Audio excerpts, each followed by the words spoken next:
Alright, so this is going to be fairly quick. Essentially, I'm just going to show kind of what I did the other night to add on to everything in this kingdom, and a little bit today. So we still have the main entrance and stuff. We fixed up a few dills. We put carpet on top of trees because I wasn't sure if mobs could spawn on top of trees. I don't think they can, but I just wanted to be safe. And filled in some gaps over here.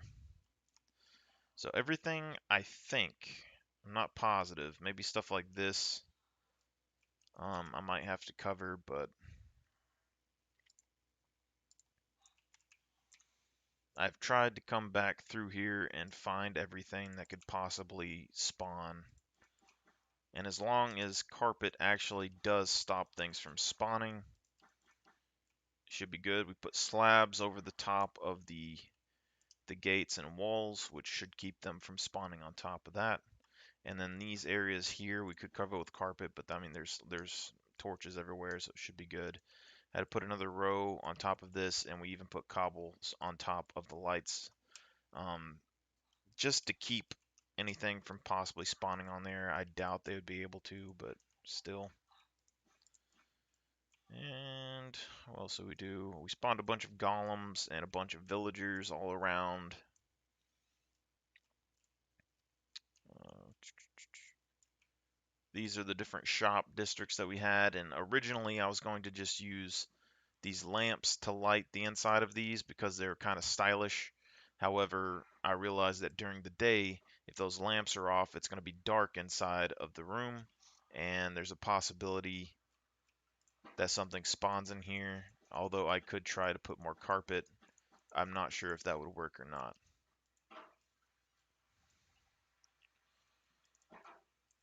And we have different sizes, so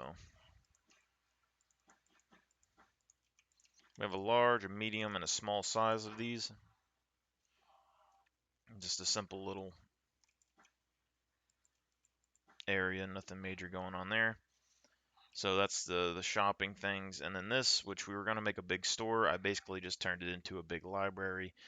It doesn't really serve any major purpose, but it does just have a bunch of bookshelves and lights. So for the most part, I mean, it's not anything super crazy, but it's a building that takes up some space if you want to put a little something somewhere. And yeah, I probably won't ever be in this building, but that's just something to have. We put a gate that will lock at night for the cemetery.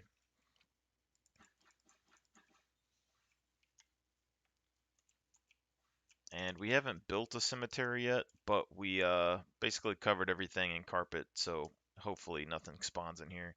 And then we surround it with torches.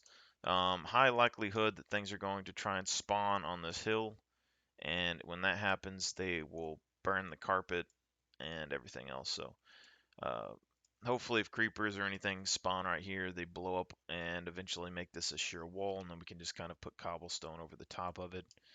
So that'll just be a process. Um, we put doors and things in all these. I think we showed off this water fountain last time. We put torches up in this top part of here, but we haven't really connected or built anything inside of the actual wall system, so that's a plus. And then we built a small farm area over here, so basically it's, you know, things are going to be able to spawn over here, but we didn't stick any villagers here. So hopefully nothing just randomly explodes and catches this on fire. However, with creepers having, random explosions, there is a possibility that they'll just burn everything down over here. I mean, there's a possibility that, I mean, eventually, no matter what we do, all this landscape around here is going to get torn to bits by creepers. So, I kind of wanted to expand and get everything ready before that, but because like right here, we could build another set of walls across the top of this mountain area and kind of secure it, even if it's just a wall with no buildings, and then put houses or buildings or whatever down here in this giant area, and just make a stairwell that goes up to the walls, you know. I mean, there's a lot of possibilities, but back over here we got the just 4 kind of crop areas with wheat, you know, nothing major there. And then just a kind of makeshift stable. I mean, it wasn't nothing really planned, so I just kind of flung it together.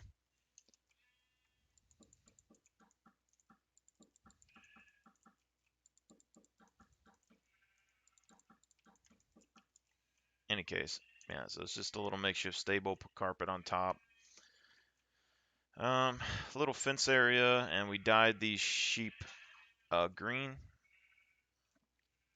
So this is going to give a source of green wool, which we could use for carpets and other things, even though it'll take a long time to get all the materials from that. Small area for cows, and then the actual house itself. Basically, what we did is we did a 4x4 frame of low logs, and we did the cross beam, so it looks like the logs are extending across everywhere. And then underneath the cross beams, we put fences.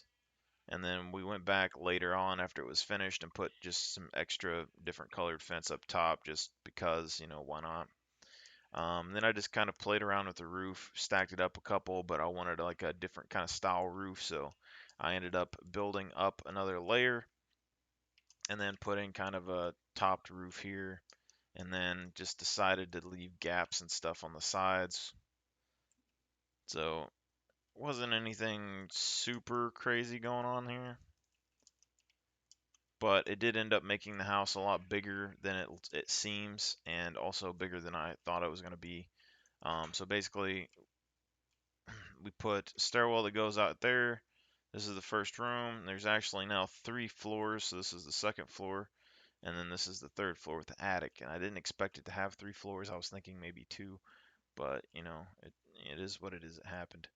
Now, for the secondary part of this, we decided not to build another room under here, or I was thinking about building one, but then I decided not to. So, um, basically, what's been done here is we built a frame, and this is just kind of to hold up this, which is a windmill. And so when the farmers get their grains or whatever, they bring it over here. They're going to use the windmill to kind of power everything. Is going to be the goal.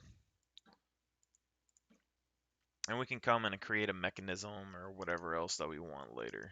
But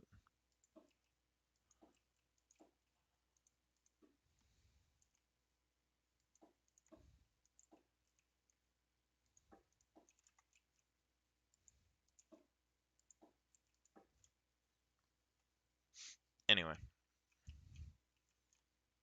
yeah. So we built basically another roof just like that one, connected them together.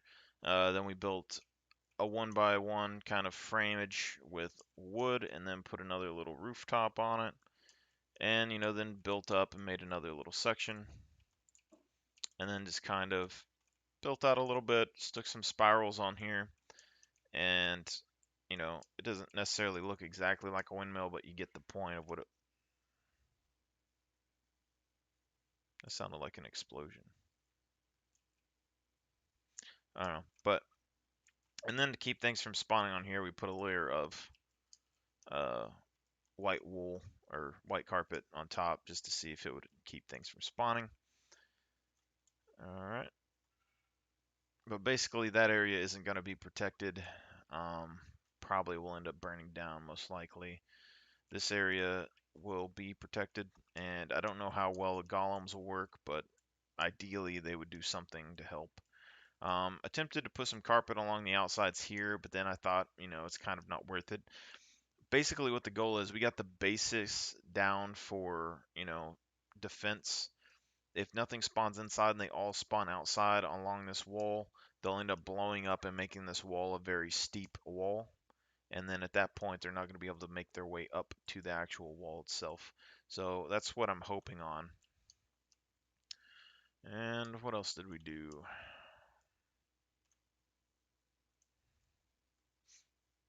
Mainly just spawned golems. Didn't really do much anywhere else besides. I'm still actually kind of surprised how well this turned out, because it does look fairly defensible when you look at it. Like,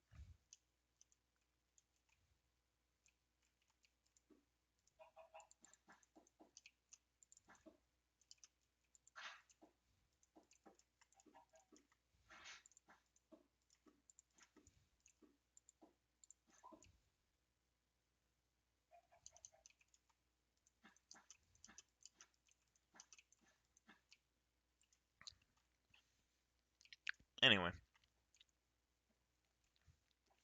because that's really all that is like kind of like a semi-tower, semi-wall tower thing, not very fancy, and another like semi-wall tower thing together, which I kind of like.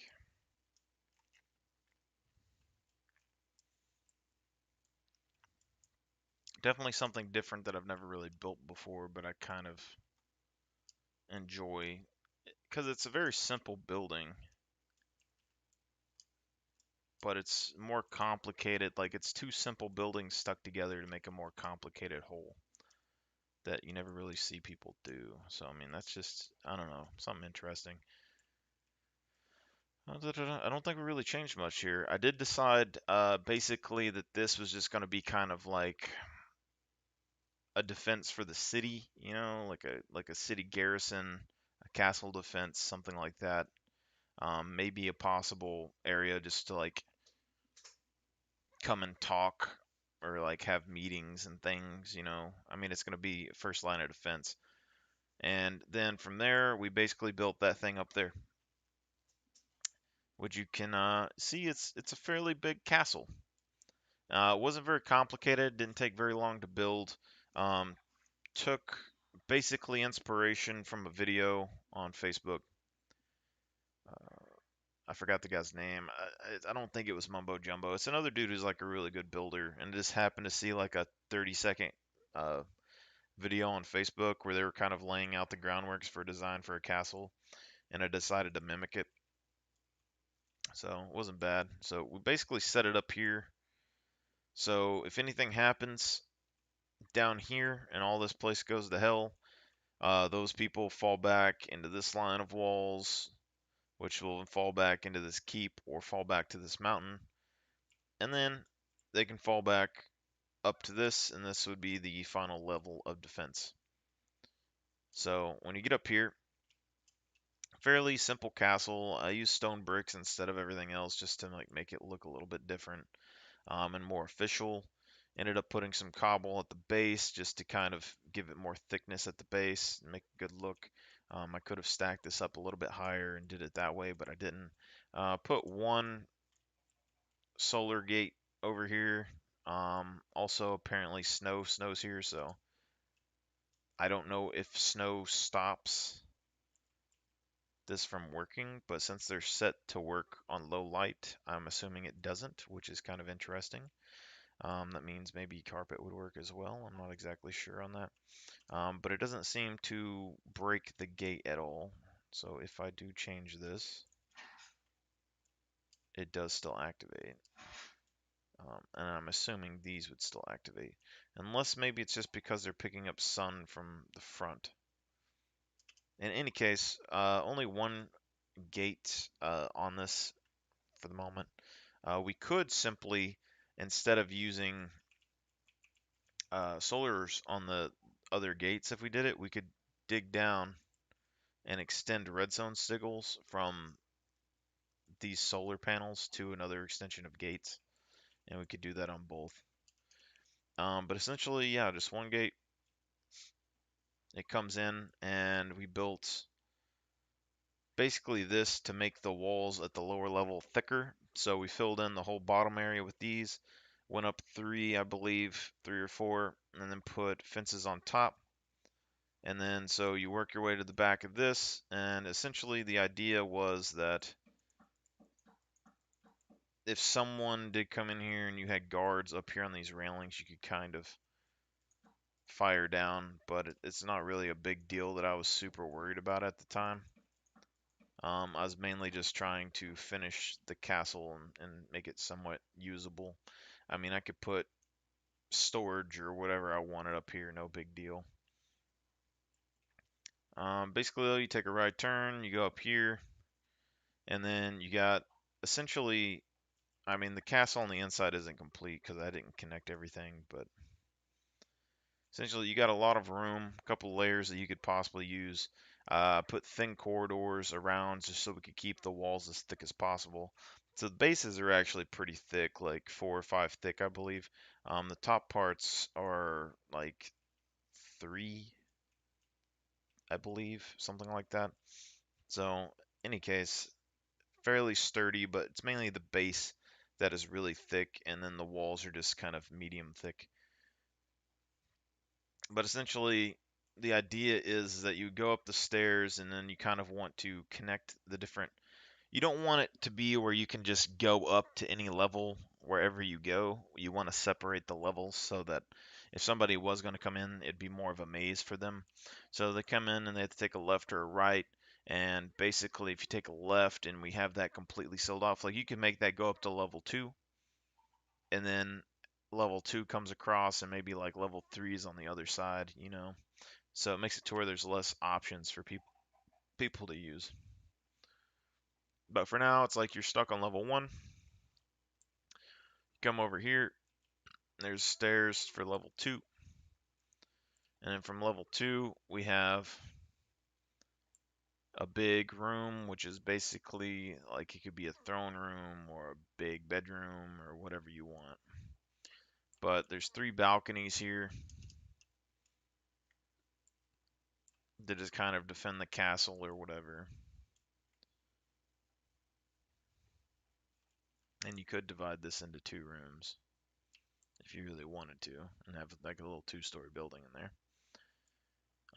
But yeah, from here you'd basically want to make another stairwell to go somewhere, or maybe that's the only way to get to this level. But maybe inside of here you can make a stairwell that goes into one of these towers and then continues. But I haven't got to that point yet. But essentially what we did though is we made a foundation and then we thickened the foundation and then we put basically a different ring of color to kind of give some more detail to the castle.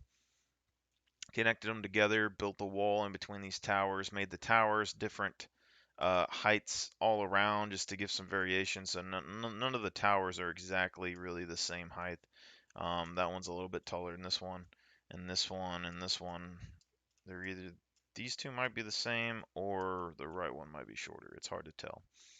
But basically on the walls, I just did a really simple stair and then put uh, fence on top. And I had to remove these 3 stairs because it was blocking the light from getting to this gate here. So, I mean, it's just a weird detail that you normally wouldn't use, but somehow, I mean, it worked out. And I guess I could do that more on gates. It's just any little detail that you have to work around that wasn't really planned just adds a little bit of spice to your building. From here, I could go through to make a doorway to get to the next tower area. That is definitely a possibility and probably what I'll end up doing just because it's a lot simpler than building a staircase or anything. So what we're going to do is basically have one stairway all the way through the castle, but you'll have a bunch of rooms here that you could store things or do whatever you want with. So you go in there, you come up here, and you take this, and then you could get into the main area. They could probably use that to fight as well. And then we'll go from here into this tower, I guess. And you can see that this tower and all these, originally, these are all connecting points. So I could connect the two, but I would have to go right through the wall that I made. So basically, you're going to have to make a staircase or something up. And then from here, you could connect both of those towers. But what we have is a walkway that we made across. And then essentially, like, it wasn't supposed to have a walkway or anything up at these top levels on the video that I saw. But I figured, might as well just make a walkway across. And I was like, well, you might as well just make a wall down and then make a room or something in here. That way, and it looked good even when this wasn't a room. It still looked pretty good just with the floating walkways and stuff. So that was perfectly fine. Either way you want to do it, it works. No big deal. Uh, if you don't have this here, it just makes the towers look bigger. Like you'll have a lot bigger towers. Because if this wasn't here, you'd basically just have a giant tower in the back and then a tiny room here. Anyway, but yeah, so since these two were shorter, this one comes across a little bit. I think these two are the same level. And so this would come into here.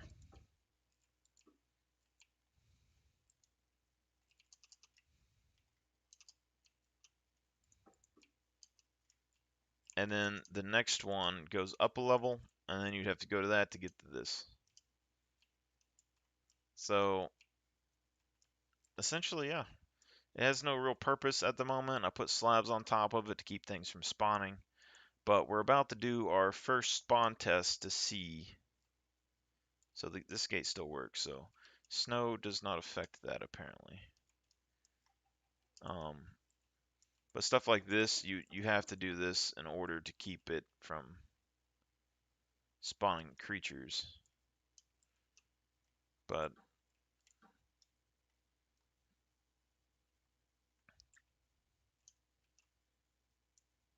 if you cover the glass, it's going to end up making it to where they don't spawn there.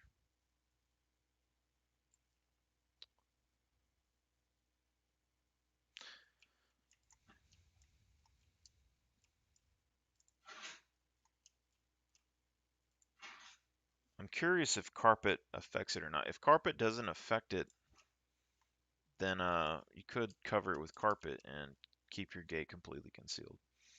All right, so if this goes haywire, we're going to see a bunch of explosions happen all throughout the city, and that would only really happen if something could spawn on carpet. And if things spawn on carpet, then that means we're going to have to go through this whole thing again and put slabs. Like completely slab the whole thing, and that's going to be a pain, but we have to find out what we can use to completely make a city immune to creatures. And at that point, so like stuff like this, then we can kind of build on top of that. Now, I think that might be kind of what the point of original Minecraft might have been, is to be able to make a city um, and keep it protected from a lot of creatures.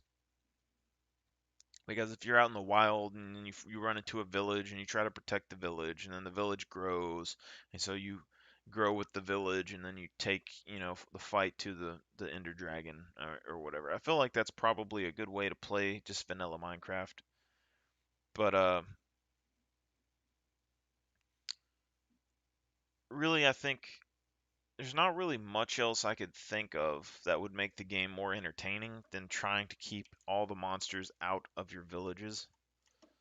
And because even with all this stuff that we've did right here to prepare, I mean, it's not 100% at all. And you can see, like, I didn't even place anything on these, so we have to cover that before we can do anything.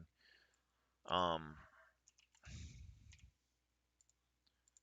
but even if you are 100% confident that you have made everything completely monster proof, which I'm not 100% confident in at the moment, uh, even with base Minecraft, you completely keep them from spawning somewhere. Enderman can still teleport in and take blocks. And so you take all this time to put everything together, and Enderman will end up teleporting and taking one block out of your base somewhere. And then that one block will spawn like a skeleton or a zombie or a creeper. And that's where you get something that's like, I don't know where all the blocks for this went, but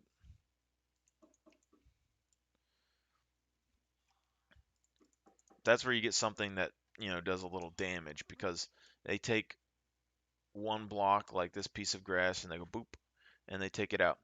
And then next thing you know, a creeper spawns there. And then it kind of floats through the water. Maybe, something else spawns behind it. It ends up blowing up and taking out a huge chunk of ground. Now you have, what, 8, 9 places that something can spawn, and it slowly just multiplies there. And then maybe a siege happens and a bunch of zombies spawn out of it. But that's just a bunch of, crazy ideas. So this is going to be the first trial. All these villagers are looking pretty peaceful, and we got golems just kind of walking around doing their thing. They've slowly migrated closer and closer to this wall. So I feel like this wall is the center of the village or something. Um, but I guess we'll see. So this is going to be...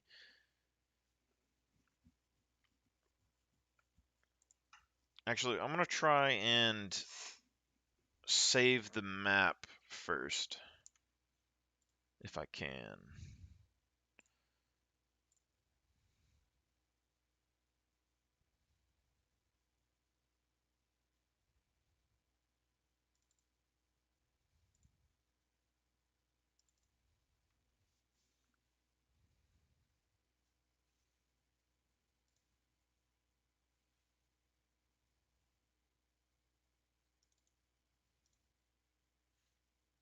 I don't know if this is the map.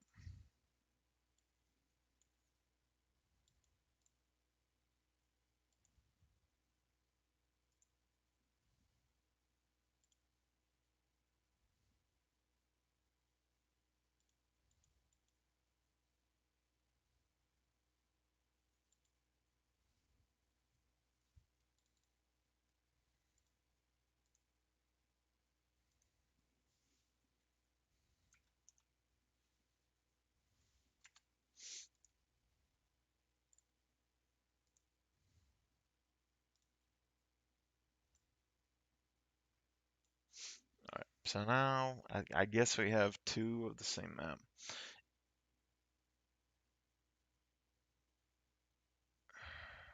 Okay, so this should be a complete copy, I think, because we're playing this through Forge at the moment.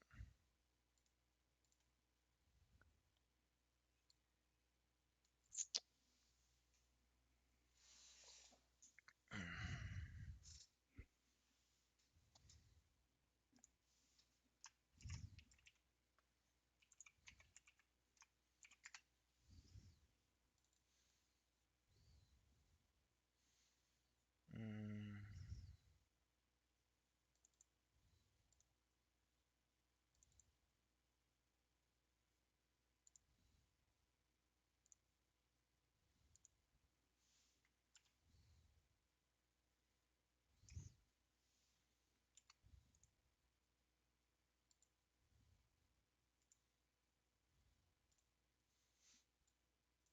that's going to be just in case. All right.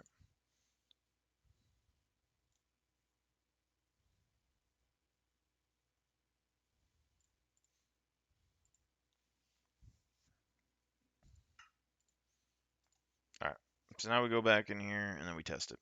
So we come in here, we go to options, and we set it to hard. And then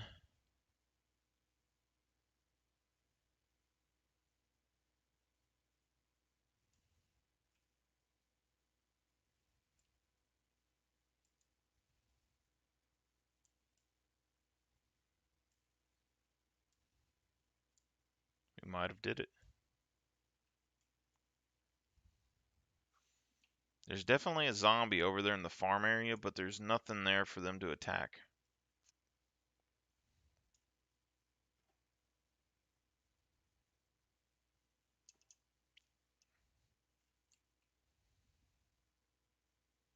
So there's zombies there and there. So I don't know exactly what their detection radius is, but it looks like they're going to have a hard time getting in.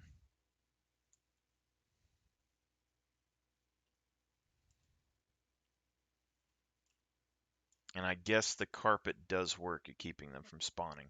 So if you want to make a completely impenetrable fortress in Minecraft, it's completely possible. Um, But creepers and things like this are going to cause issues on the wall because they will spawn and they will do this. So that is exactly what the creepers are going to do. They're going to slowly whittle down on the wall. And now, biggest threat is going to be a zombie with a pick because they're going to dig right through. So that's going to be the major player there.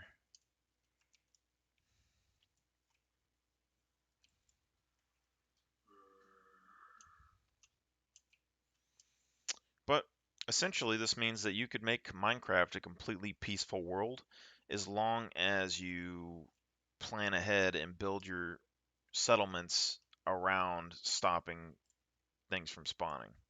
Now, during the day, creepers may still spawn, and if that's the case, they could spawn on things like this, which could be an issue.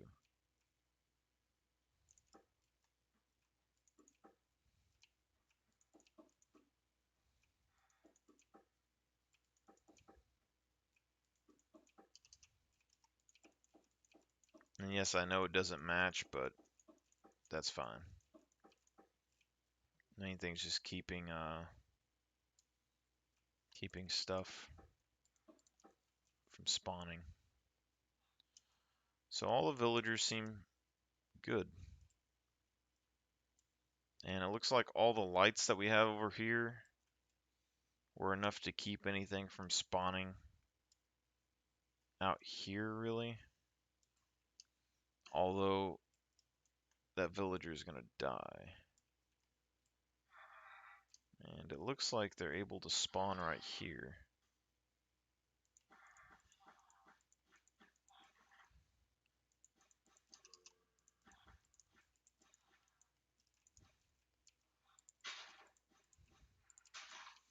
That makes that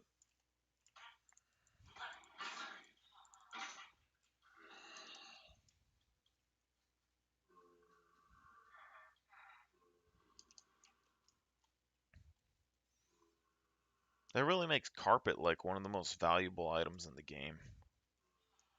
Looks like a couple villagers died outside because they didn't get inside the building. But I don't see any damage on the inside. I don't see any creepers spawning up here because we slabbed it. We slabbed all the top of our towers, even though it made it look dumb. We carpeted the whole mountainside over here. We lit up this one as well. So, I mean, the biggest threat that we have is basically this mountain back here.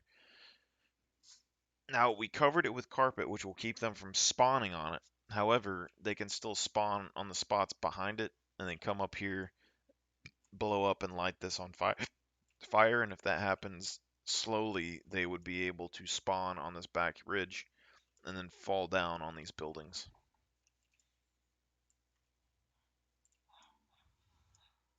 Somebody is digging over here.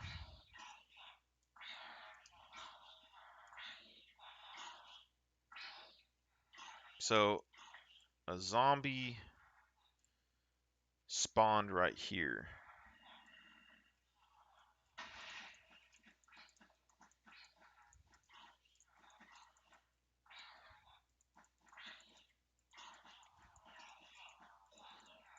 I guess because we didn't have...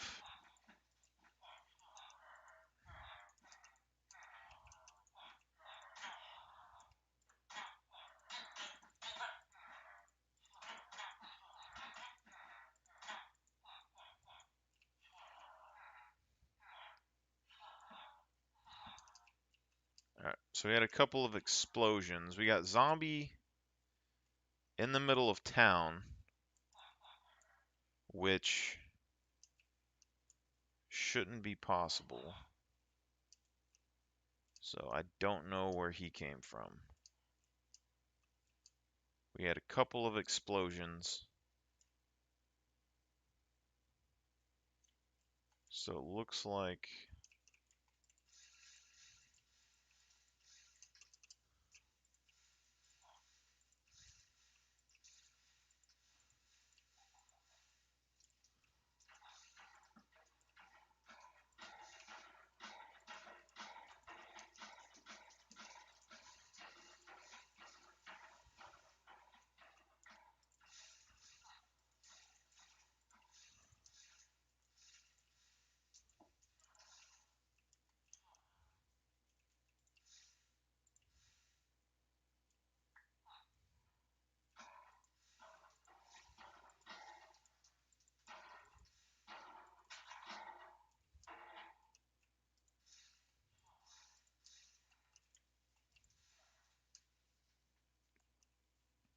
So that looks like, I guess, a creeper.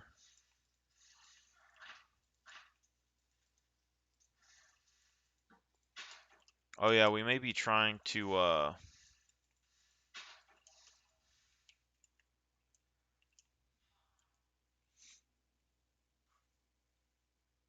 we may try to, I just forgot what I was saying.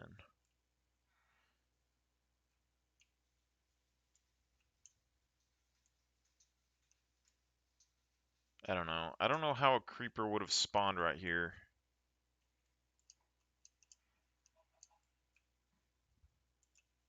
I guess it's possible it spawned in the building somehow.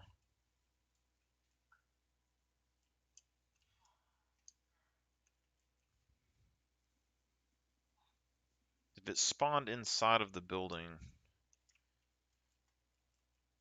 it's because we had the floors covered with wood.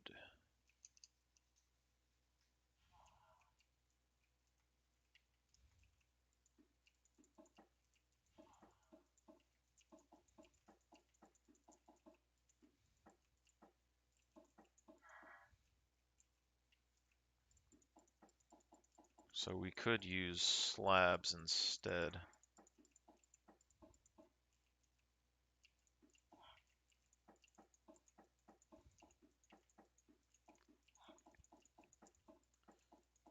But essentially, if you kept up with your base, really nothing would be able to take it down in the long run, but it would give you something to kind of micromanage as you're venturing around.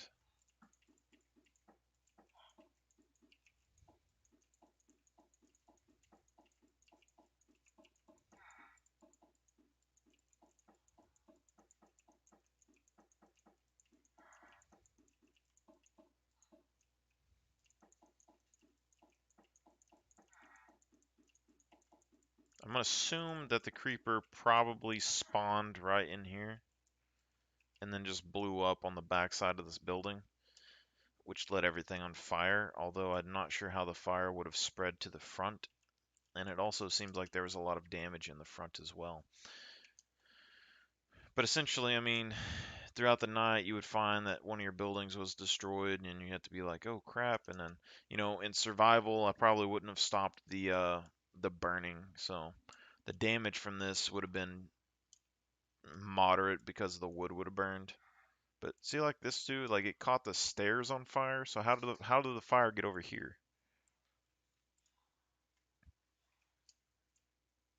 And then the golem was right here, so I figured it would have fought it, but yeah.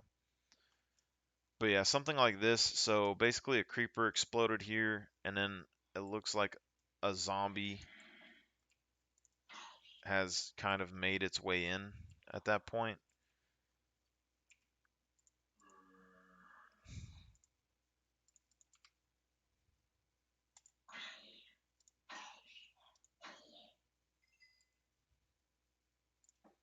And we can see that he basically tunneled his way into this pond. And this also kind of makes villagers kind of useful in a weird way too, because it makes them bait, which would allow you to kind of direct monsters to a certain area,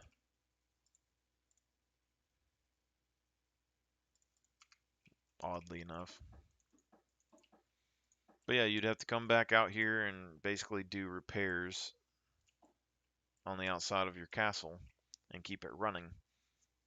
And eventually they'll whittle this whole mountainside down and you'll have a solid castle. But I mean, for the most part, all of that seemed to go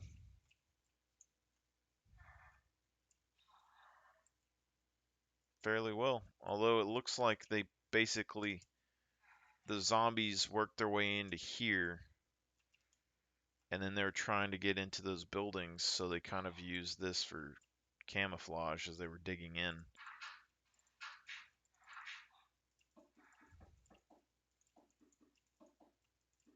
But for the most part, like what I'm saying though is that there's when you have something like this, it becomes much more evolved because instead of you just worrying about yourself and your one building, you're gonna have stuff like this happen all the time.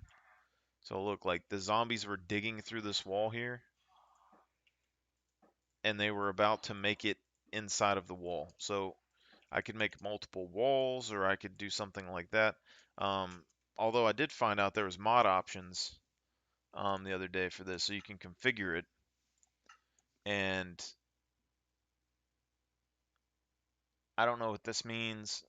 I can allow sleep. I can do chaos mode, which does something. Hardcore day cycle, I don't know what that means. And then updates, things like that. And then other stuff. There's not as many options as there was on the online. On the online one, there you were able to basically change the AI behavior. So that might be an issue of why it isn't working online.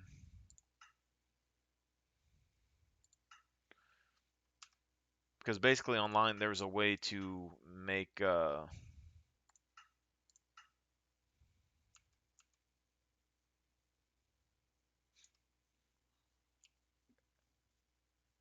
there's a way to make like zombies not dig or build and stuff. And ideally, I would like to make the zombies where they didn't dig. I just want the creepers to be able to explode and do their thing. Creepers are really the only thing in this game that has like a little bit of excitement to it. Now, none of this was caught on fire, so I mean, all that stuff is good. But essentially, I mean, if you have a safe area like this, it means you could stay in here and be perfectly fine during the nights. But there is the possibility of something happening and completely wearing a piece of your area out. And in survival, I mean, your villagers are probably one of the most important things that you would want is to have a villager come in. And especially like everyone, goes around and builds villager farms. But if you have a kingdom or something like this, I mean, you can have the golems just continuously spawn and maybe you make an area where they all end up going that you could kill them off maybe and generate some iron. You don't need like a trillion iron all at once to like make something work. But I think this is a pretty good settlement for the most part. I mean, you got defenses, you got buildings, you got creatures, all that good stuff. You got food, you got multiple defenses. I'm not exactly sure where the explosions are going though, but it's probably underground or this right here. But you can see that you're going to have to continuously monitor the defenses of your kingdom as soon as you get it built because those little explosions like that, you're going to hear it while you're across. And, if you don't have fly or whatever, you might forget about it. And then throughout the day, there's just going to be a number of explosions. And then when night hits, you're going to have a weak spot on a wall and not realize it, and they're going to blow right through it. So stuff like this, like these walls here, maybe take one or two explosions. That might be about it. Stuff like this eventually will allow them to break into the cemetery. And then from the cemetery, they may be able to just get directly onto this wall. From this wall, I mean, as long as this is not locked, then they might be able to get up on top of here or just go down into it. We don't really have it connected anywhere yet, but that's just what could happen. So you'd have to like gather resources or have a cobblestone generator and just kind of routinely go out and fix pieces of land like this. And then maybe they end up terraforming your land for you enough to where it makes you want to build more. Because like you see right here, all of this is just a hillside, and it would take me a good amount of time to go through and level it out, or um, just kind of make a flat area. But you can see like one creeper explosion right there, flatten that out quite a bit. And if you get a few of those, I mean, you could slowly start building things into the side of the mountain or anything that you really want to do with that. Or maybe you make a path from the cemetery that goes on the edge of the mountain across to here, and then you could connect the main city to the other side of the mountain, like we were talking about earlier, and then we can extend the walls up top, come around, and then extend the city around here. So now you have a much larger city, and you get those kind of ideas when stuff like this happens because we came over here, we fixed the gap, but it ended up making a flat surface that we could build across.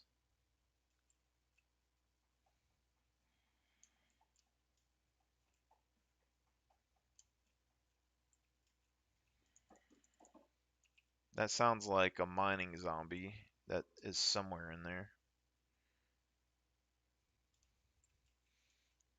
We can see these creepers are coming down and they're liking this one area.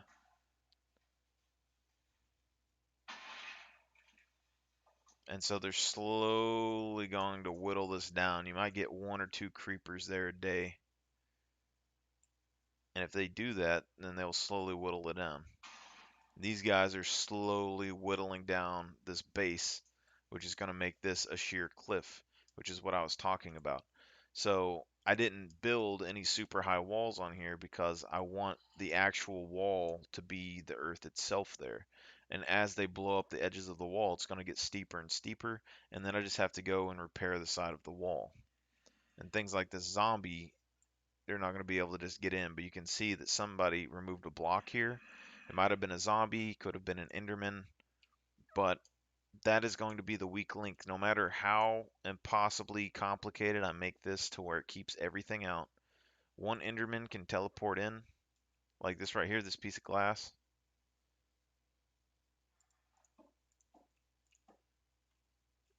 They can spawn on that piece of glass, I'm fairly sure. And that's going to be an issue.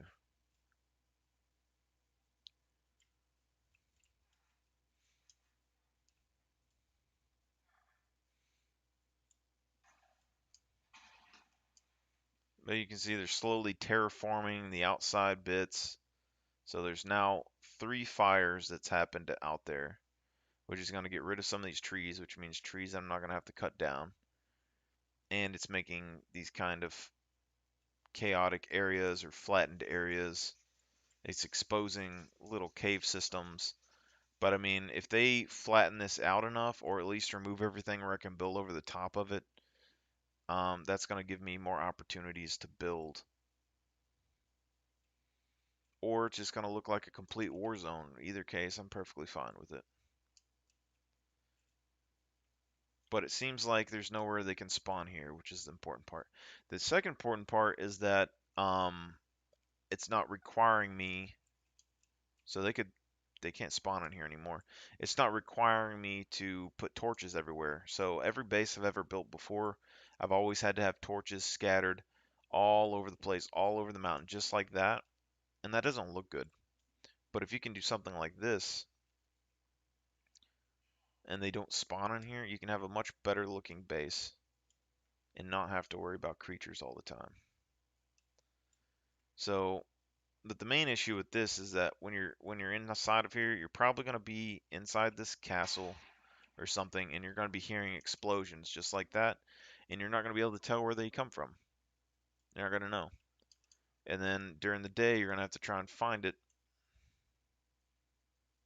because I don't know where that explosion was. It's like that one is right here. So that's just something that happens, but stuff like this creeper, they're slowly fighting and taking out this chunk right here, which is going to keep extending the actual level of the wall down as the hill ends up getting eroded. But you're going to have to keep repairing that constantly all the time because they're going to keep blowing it up. And you're going to have to go and check that in the mornings and repair it while you can't. Right here, a zombie.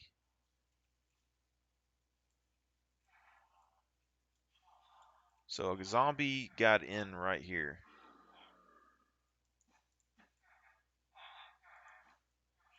Because there's random floating grass blocks.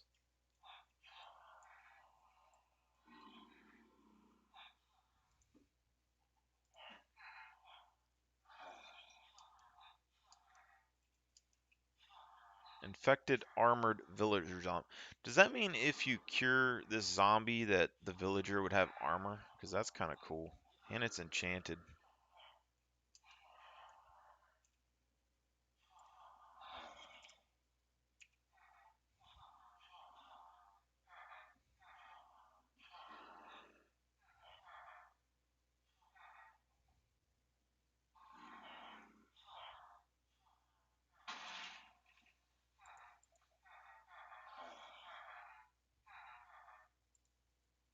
Was it potion of weakness, potion of healing? I don't really remember how to cure people. Let me see. Potion of weakness.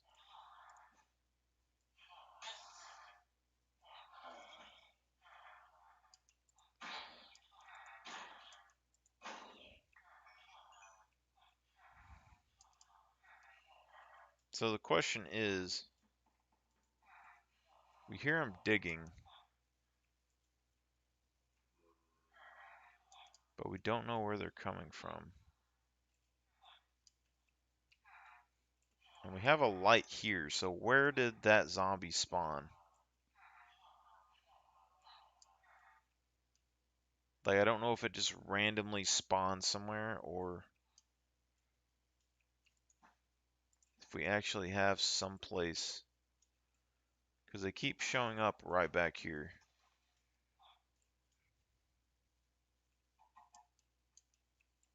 We have carpets and stuff everywhere.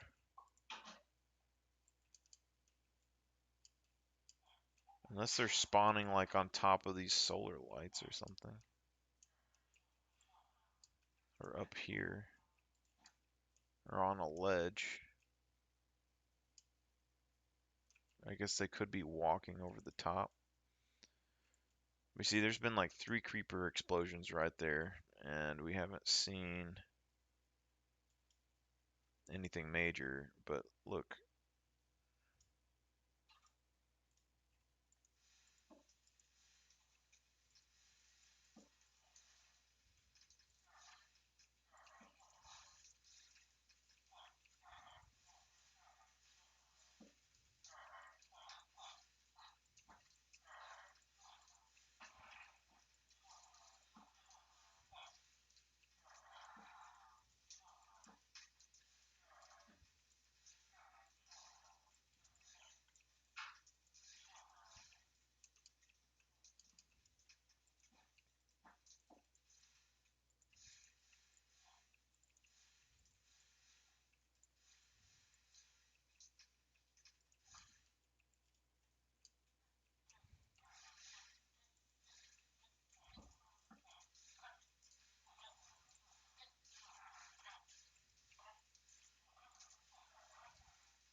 See, so like we don't know where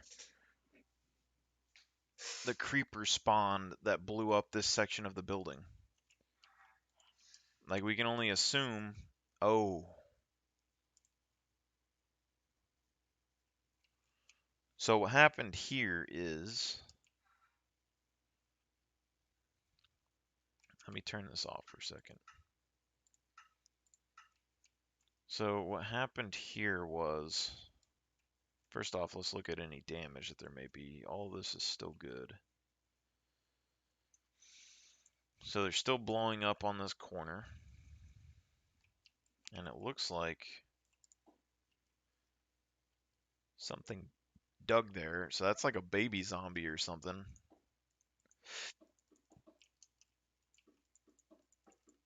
With a pick, maybe? I don't know. Something is digging there.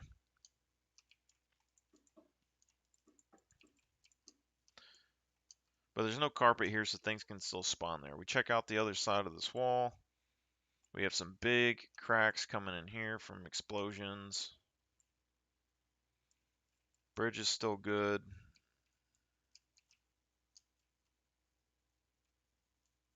Possibility of something spawning there. We've had a lot of explosions outside of our little area. So things like this, where it's now cleared out a bit, we could possibly build more stuff there. So it looks like 2 or 3 explosions, or maybe something happened here. So they completely tunneled through this wall, and then they'd be stuck in this pond. But this is something that you basically have to keep stocking resources for and repairing. And even if you prepare like as much as you possibly can, they're going to find a way in. And so your best bet would just be to continuously increase the range of your protected area, is all I could really think of. Because if they're spawning like out on the outer limit, then they're not going to be able to get to where you are. So that's going to be a good thing. But yeah, basically you have to come out here, repair the wall as much as you can, and then just kind of keep moving on at that point. So we look at any more damage that we possibly have here. We don't really see any. Nothing's caught this on fire yet, which I'm surprised. I figured this thing would be the first to go, especially because there's a person in here. There's 2 people in here.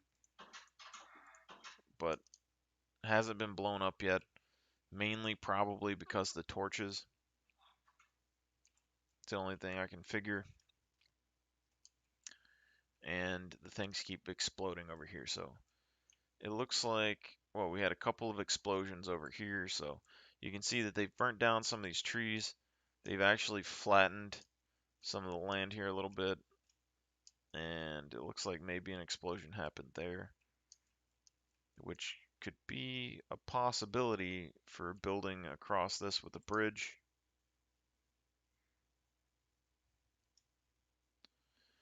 Alright, and then a zombie or something dug completely through this wall. You can see that's 1, 2, 3, 4, 5 layers thick, which is good versus explosions. But a zombie apparently dug all the way through here and got inside, but didn't kill anybody. But if you didn't see this, the next night, this place is going to be probably destroyed and lit on fire. So you have to do that. And then essentially maybe try and like stick iron golems outside the wall. Might be a good idea. You could put them on leashes. I mean, that's probably the best bet. But you can see your wall isn't safe. And even like down here where we weren't able to get before, I mean, we're on a mountain, so there's stone there. But it's not much. Other than that, we don't really see any damage over here. There is a piece of wall missing, and it looks like a bit of damage on this wall. And it looks like essentially they dug here and then they dug through and they got in. So this might have been where that zombie came from. Maybe. But it's small stuff like this that you find. So you'd basically have to come back in here, repair this all up.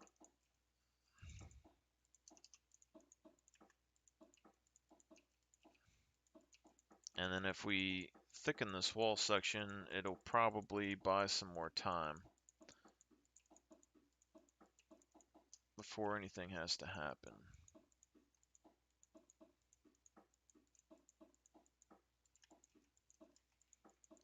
But the main thing is that if you build this many defenses, I mean, you're going to be safe for the most part. As long as you keep on top of everything, you'll be good. And then this, I mean, we can replace the wood with some other material. So we can start modernizing this wall as much as possible. And, you know, it's not pretty, but it'll slowly get replaced with a different material. And then we'll be able to kind of go from there. And when it's not flammable, I mean, it's going to last a lot longer at least.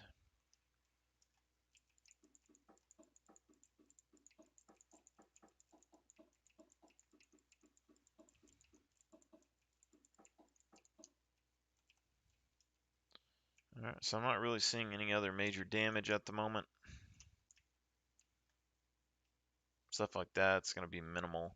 But you see, as they explode on this too, they could possibly level out a section like this, and then we could come back and build another layer of wall lower down.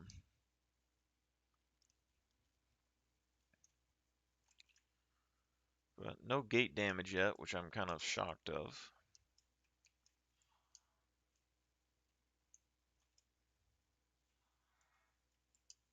I felt like we saw another tunnel just a minute ago, and I forgot about it. Looks like somebody tried to dig here just a little bit.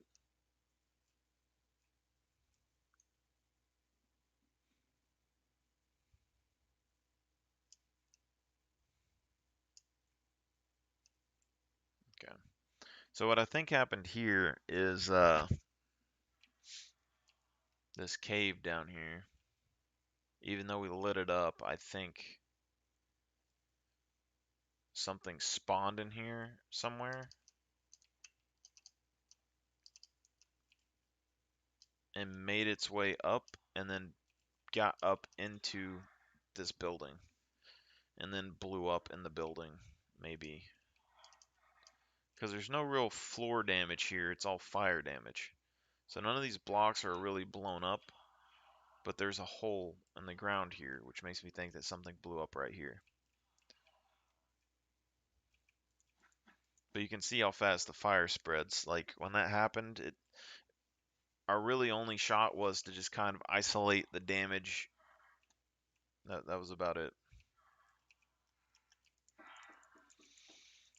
So you're going to want stone basically on the ground because they can't really dig through it. So placing solid wool blocks was probably a bad idea.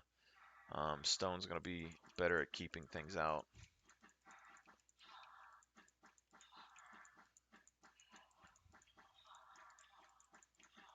But I believe these people had house insurance, so shouldn't be too big of a deal.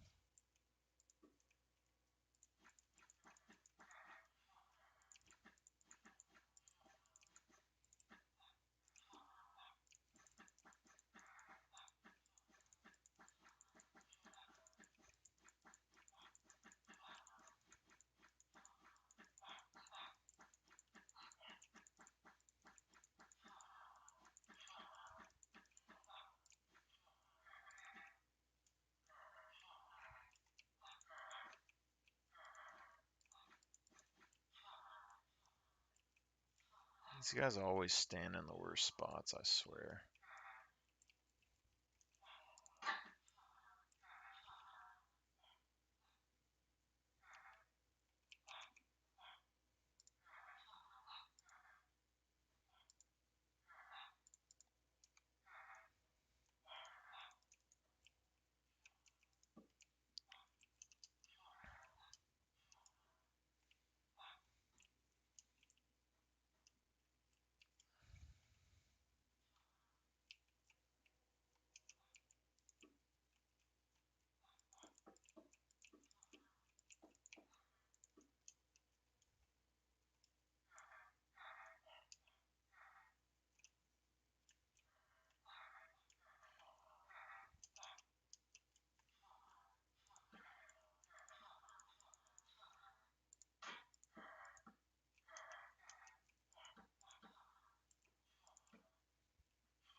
Now this is probably the best part of mine colonies once you get a mine colony started, is that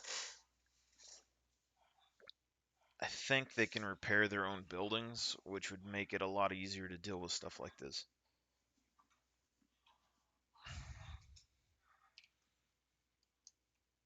But I've messed up my mods, so I can't use mine colonies and this together anymore somehow.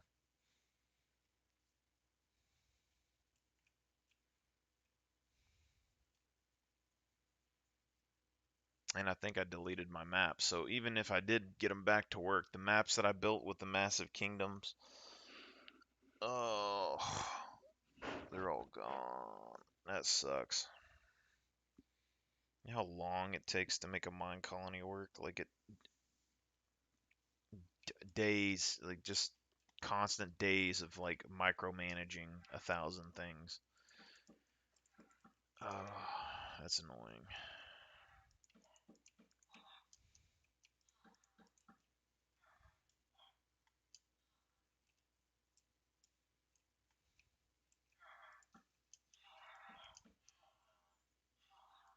Anyway, yeah, repairs, I mean, it'll take a little bit of time.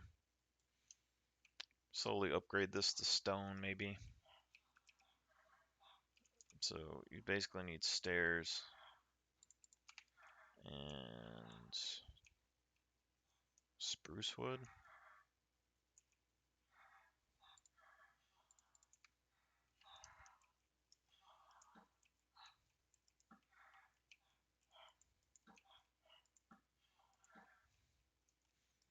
A lot of times repairing buildings is harder than making buildings just because it's, you have to try and figure out what the heck was going on the first time.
All right.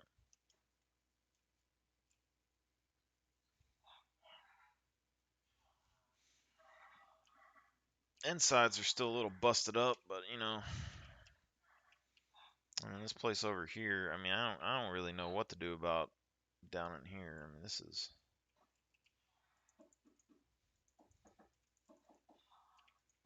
basically just seal it off, I guess.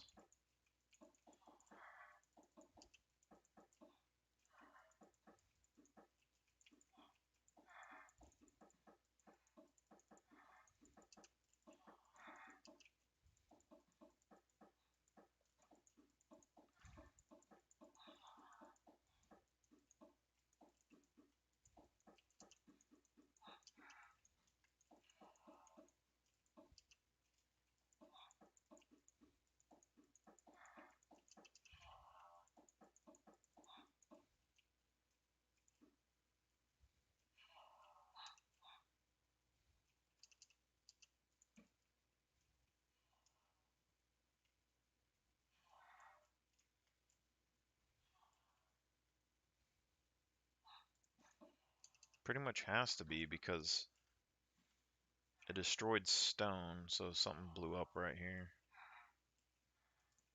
Now the inside's hollow, which is interesting.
Interesting.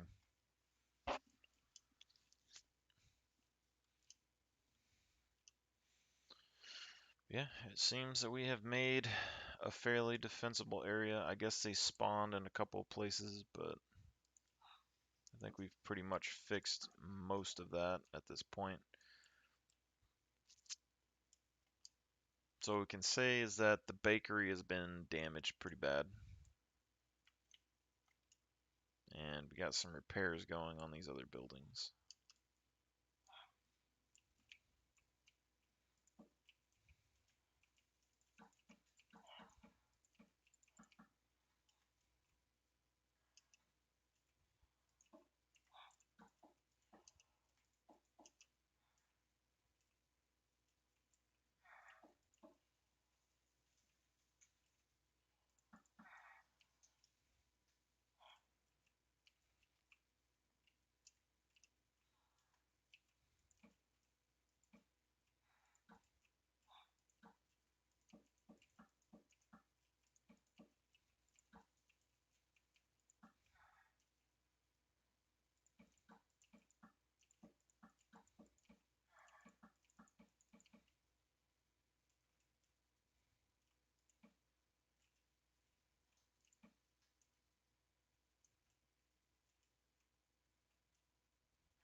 I don't really get if the explosion happened over there, how it got so far over here, though.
Had to have been something pretty simple.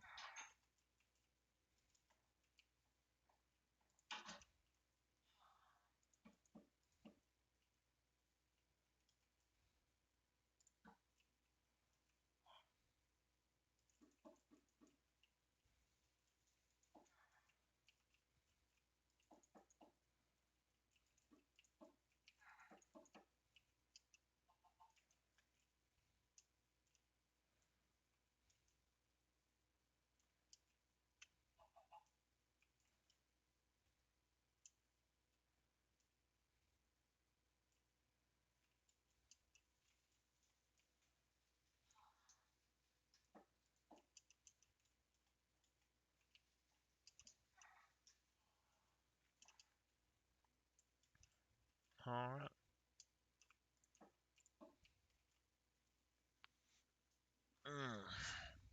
Good as new. So this means that we need to make golems somewhere. Looks like somebody started digging here as well.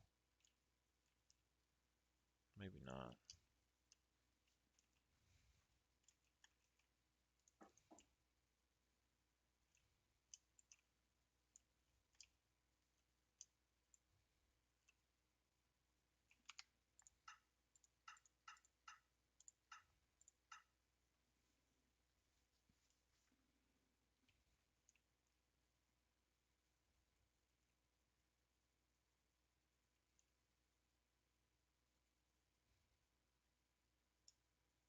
So it's probably best to make a kingdom out of stone.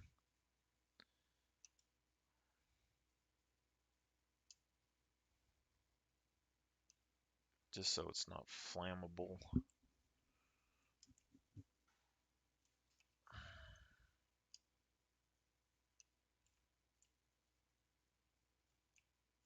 Because in the settings, we should have had options to actually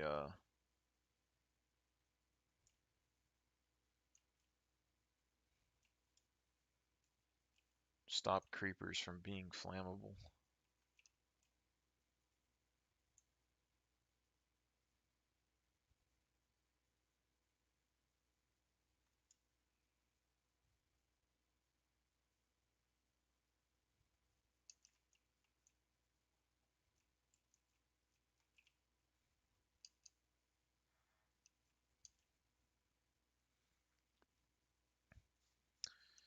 Alright, so we need to find an area to build a kingdom that's purely stone. This kingdom right here is probably the most legit looking kingdom you're gonna get, okay?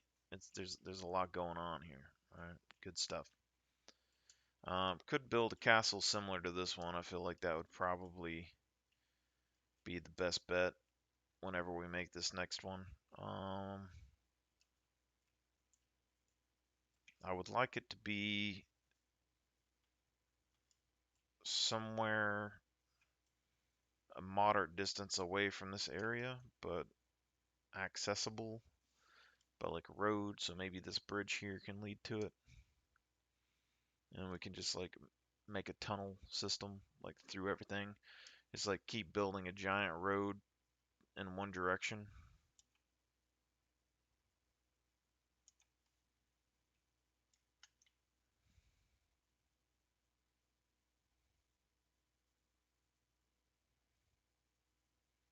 We do need a place that we can gather slime at.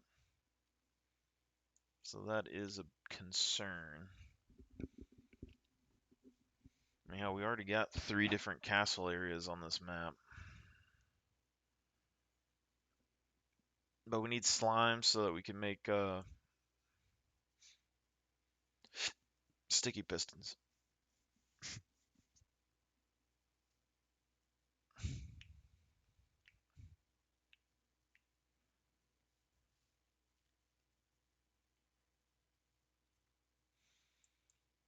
But like anything like this, you'd have to have bridges connected everywhere to get over this mountain.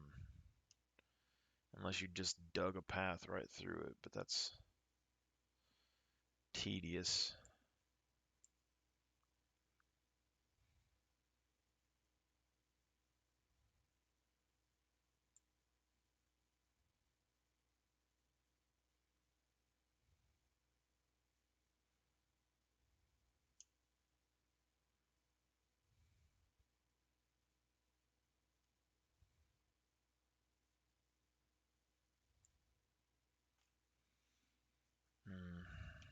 I guess we can do what we planned before and dig a tunnel through this area here.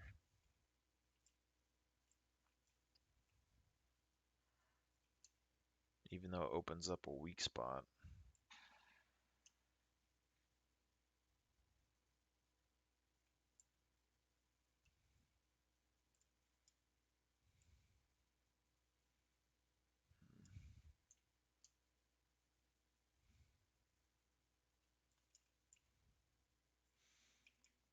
The main thing is just how this area is laid out just makes it a really good place to build like a massive kingdom.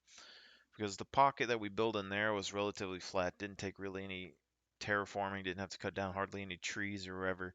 And then there's big mountains next to it, which we're able to build big castles and stuff onto. And then there just happened to be like a bunch of water and stuff around the outside, which helps keep creepers and stuff from getting there. And then, yeah, relatively flat around there, so we didn't have to build a bunch of walls or anything. And then there's steep mountains around it, which acts as another layer of wall that keeps things out. And then from here, I mean, to expand this, you just build in there, and then you build out here, and then you just wrap a wall around the outside of the land, probably up into there, and just use the mountain as a wall at that point, and then across out of there. And then you could have a whole section down here that would be a whole bunch of houses and things as well. And at that point, you would have an extremely massive kingdom that would surely get caught on fire quite a lot, I would think. And you may only have extremely basic buildings with no interiors because they're small on the inside. But that's all you really need. You don't need a bunch of detail like when you go in and just do everything.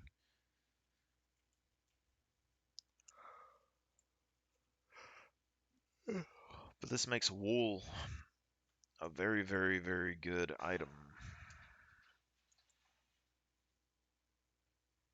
Oh, they've been blowing up right here this whole time.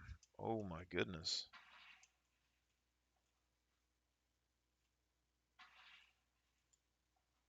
This right here is a creeper barrage.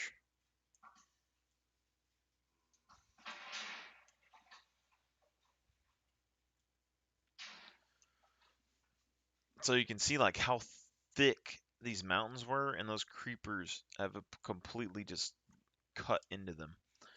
But basically, if they keep doing that, they're going to make these walls even higher, and this will end up getting lowered down. And at that point, you can come in here and repair the wall. This guy, he's digging stone without a pick. So they can dig stone without a pick.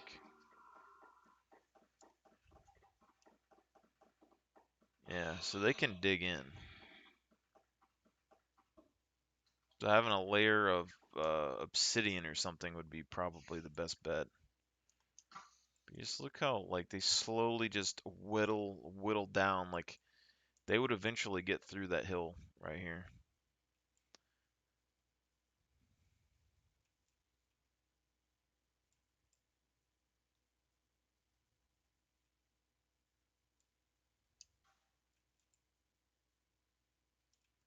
Holy crap.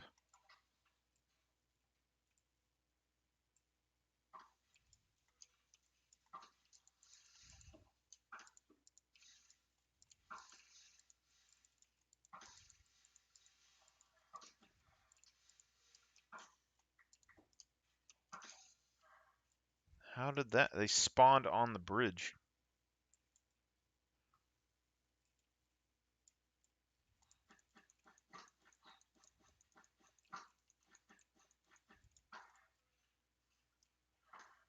Or did they spawn under the bridge? I swear I saw them spawn on the bridge.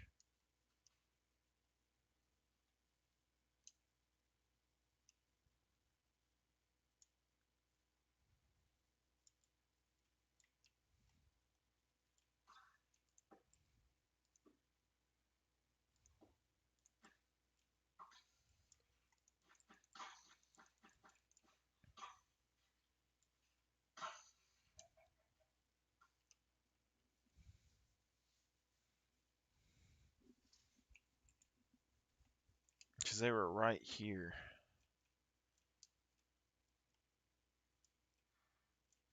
Is it something to do with these lights? Something happened to where it glitched.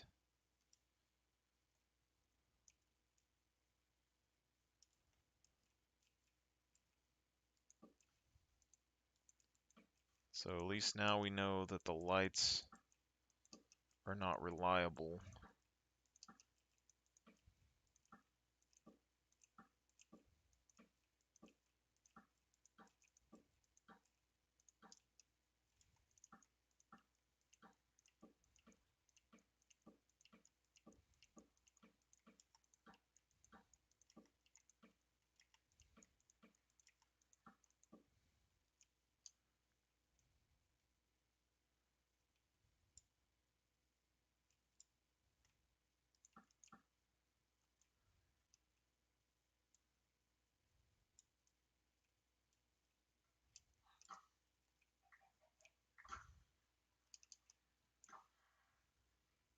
I don't know if this was a hollow spot before.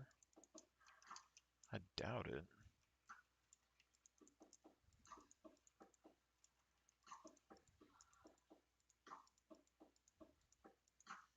I feel like it had something to do with like the moon. Like the way the lighting was, maybe the lights weren't getting enough power. But if that's true, I mean that's a terrible design flaw. So they're spawning in like this.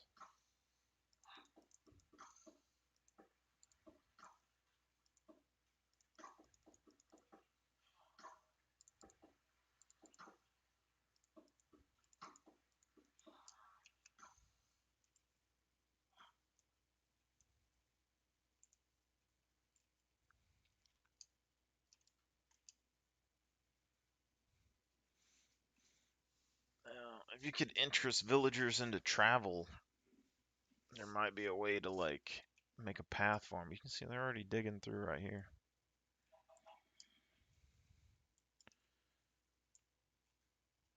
Oh, one explosion, and they're already coming in with more TNT.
Like, look at that. See, we weren't even anywhere near this building. Oh, and it looks like more of the forest caught on fire.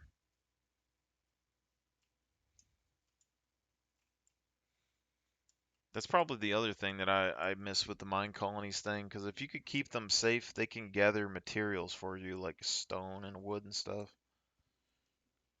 which would make dealing with repairs a lot easier. That's another explosion right here. So, I mean, they're just whittling this mountain down slowly.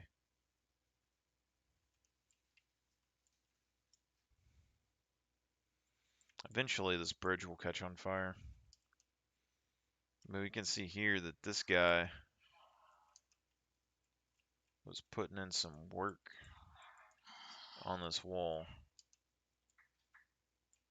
And he's up into the floor area right now.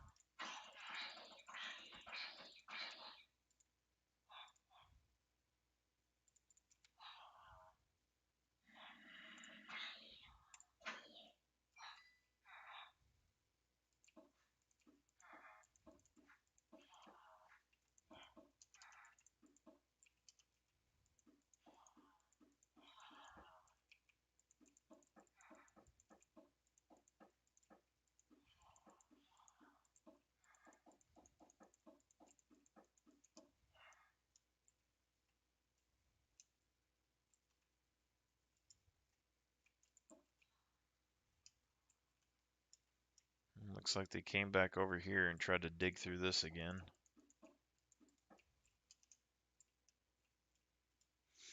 You can get your hands on obsidian or something and put like a 3-high obsidian wall. That'd probably be enough to stop most things for a while.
So if this is the kingdom, okay,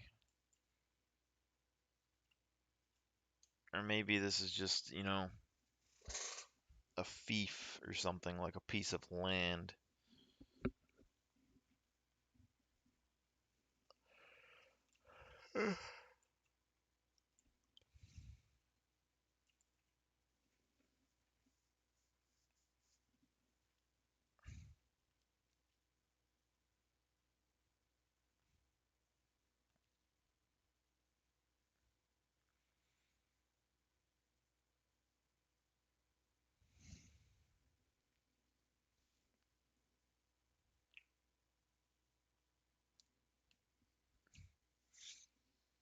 Maybe we need like a farmland area.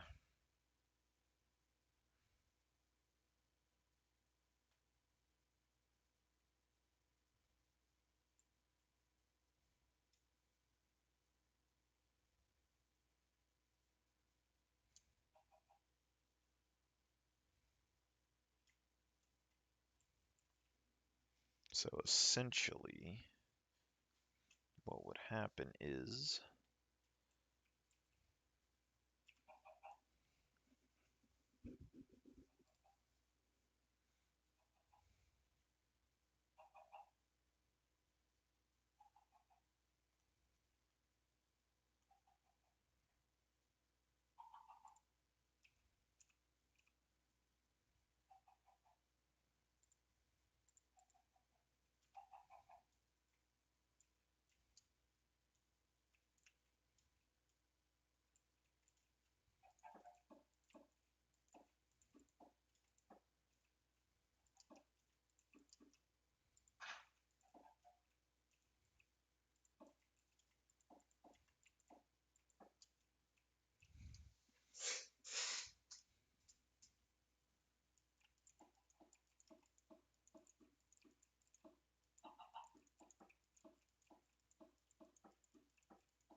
I mean, we're gonna need a place that we get wood and all that from. So essentially what I'm doing is, instead of having it like an automatic tree farm, I'm going to have my main kingdom over there, which I can get, wood from if I need to, or stone if I need to, or, you know, uh,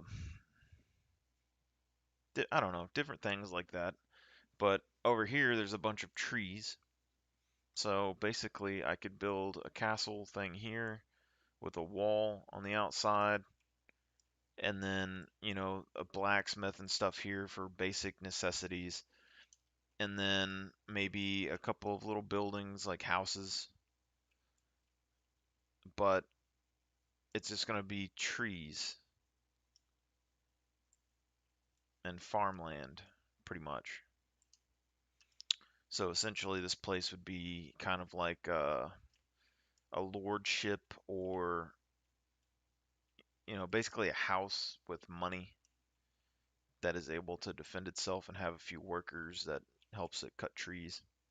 I think that's what's going to be pretty much going on here. So 4, 5, 6, 7. 1, 2, 3, 4, 5, 6, 7, 8, 9. And 1, 2, 3, 1, 3, 1, 1, 2, 3, 1, 1, 2, 3, and 1.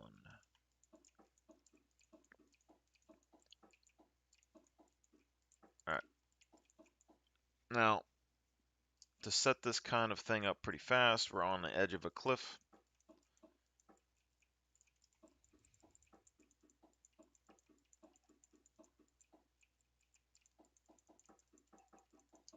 And essentially, this is just going to be a house. So picture a starter house that you would make like on your first night, which is just like a room with basic necessities. And that's basically what this is going to be, except for extremely thick. So it can actually defend you versus some things without the need of a bunch of stuff. And then the wall is going to be where everything else comes into play. So this right here is basically going to come down to just materials and then stacking it. So you're going to have to like mine out cobblestone and all of that. And that's basically how the evolution is going to work as you get more powerful in Minecraft. So you just start off with cobblestone, build your stuff, kind of thicken it up like this. And essentially, you don't want a lot of usable area. You want a bunch of defense with this mod that I have on. So you can have relatively big buildings that are very simple because you can't really afford not to have them defended. So something like this, it would take them a decent amount of time to break through this tower, right? But not very long for them to break through this wall section. And essentially what we're going to do is turn the outside part of this hill into a wall, and then we're going to just have to kind of build up from there. So we're going to go 3, 1, 1, 2, 3, 1, 1, 2, 3, 1, 1, 2, 3, and 1, and then we'll go 1, 2, 3, 1, 1, 2, 3, 1, 1, 2, 3, 1, 1, 2, 3, and 1. And now this stuff isn't going to be super defensible at the very beginning because we're not mining out all the grass. But essentially what we want to happen is that the creatures will eventually mine out the grass for us. So we don't really have to waste our time with it. And all this down here is just going to be a thick extension of everything.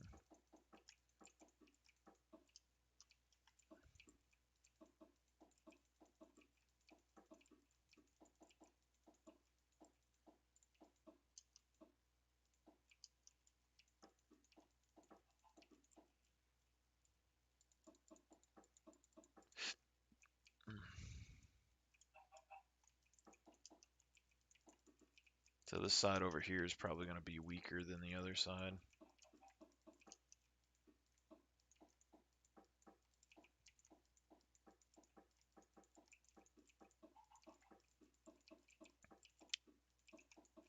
But you could probably mine enough cobblestone to build something like this in the first day or so. You'd have to have a like really shallow mine and just focus on mining the cobblestone. Now, when we have two of these walls together, that's going to make a very thick area. That'd be very difficult for them to get through. And then we're going to want 1, 2, 3, 4, 5, I guess, probably. It's going to be a very smallish castle. 1, 2, 3, 1, 2, 3, and 1, which is right where this tree is.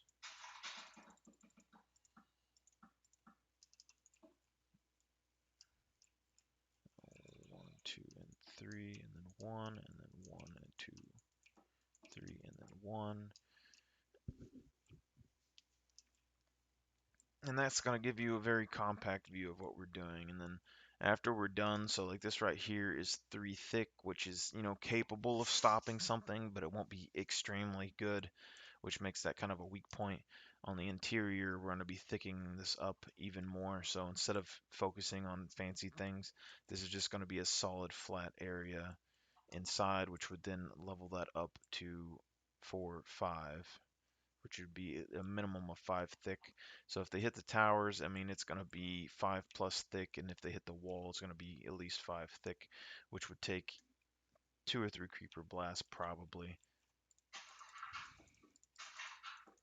The dirt is what's going to be the weak point here. And then on top of that, we could put the gate down here on the base ground level like most people would do, or we could fill up everything on the base level and make this perfectly flat by building up instead of digging down. And then at that point, we could build a bridge up into a gate that comes in here. And then that would make the castle look a little bit more sophisticated as well as everything else. So what we do is we'll put another layer here, maybe just to kind of showcase what we're going to be thinking about. And so we can basically build up from the ground to there, depending on what kind of style you want to do. And if we use like cobblestone stairs, for instance, or wood stairs, or whatever you want, we're going to be able to go up into here, or we could do a more fancy bridge that arcs and try to put a moat in here if we want. I mean, the possibilities are fairly unlimited at that point. So yeah, so we go from here.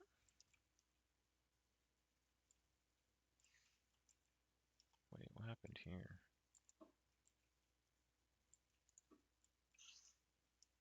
Something weird happened. 1, 2, 3, 1, 1, 2, 3, 1, 1, 2, 3. Okay.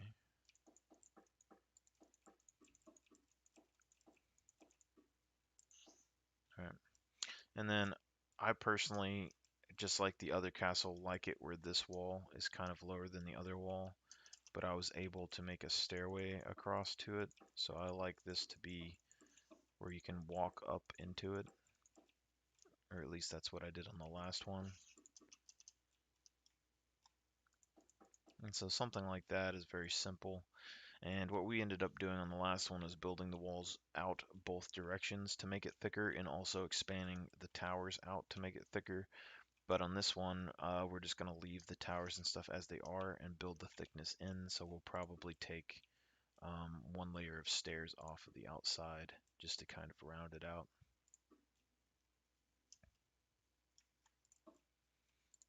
Or possibly both. Okay. So this means we can go from here, 2, 3, 4, 5. 1, 2, 3, 4, 5. So that's what I did over here. And then so 1, 2, 3. 1, 1, 2, 3, 1, 1, 2, 3, 1, 2, 3, and 1. And then slowly build it up. Essentially what we're doing is when you first play Minecraft, you don't really want to do a bunch of, oh, how do I say it? You don't really want to like have to dig out and remodel a whole area when you're building. Especially like your first couple nights, like you don't want to have to level out a whole hilltop when you don't even have any resources or anything. So you might as well just find an area like this, you build your framework on it, and then you extend everything up to make it flat instead of digging everything down. So if I wanted to do this and I wanted to build a flat base ground level right here, I would have to come in with a shovel and stuff, start from the very top here, and then slowly dig 1, 2, 3, 4, 5, 6 layers down this whole big mountain to flatten it out, and then possibly the back. And then after that, I would then have to mine all my stone and everything, and then build everything up. And probably I would have everything pretty thick or pretty thin to save on materials and stuff and build it up. Whereas like you can easily build a big base just like this, um, and it saves a lot of time compared to just going around and trying to landscape. So for a lot of buildings, you can actually build up. I don't do it on a lot, like especially buildings like regular buildings, because it makes it look like it took a lot of money to do it.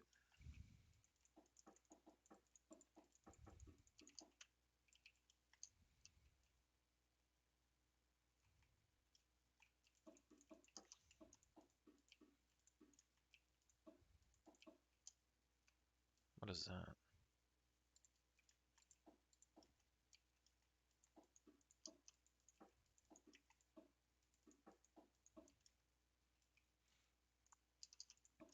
It also seems to be a little bit easier to build because you basically just walk around like this, filling in all the gaps as you come up.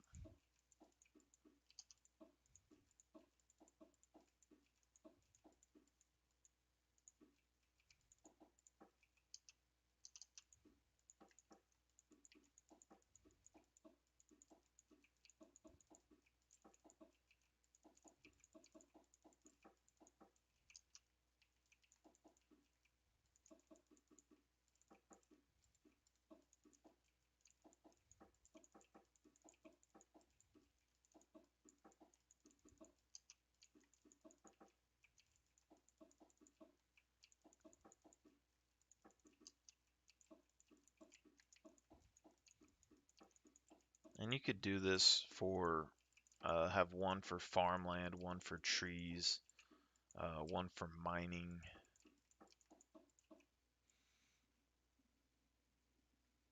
If you really wanted to. And if you do something like that, it extends basically how far your kingdom's reaches. Because if that base over there was the central kingdom, which has a mine shaft and all that good stuff, but this over here has a bunch of trees, so you built a thing, and then you have an outer wall and some minor buildings that let you operate here, and then just have everything kind of micromanaged where you can chop trees down really fast.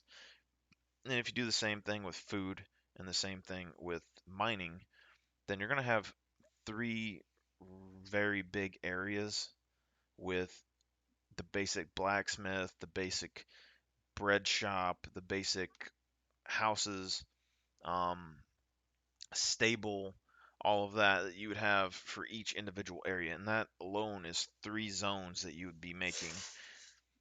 And then your kingdom on top of that, which would have probably a good portion of all those things as well in just one area. So maybe it has a small tree farm and a small mine and, the bakery shop and a small farm, but it's not going to have a mass scale, which is probably what you're going to need, um, if you're going to kind of use it. So mainly for like crops like wheat, um,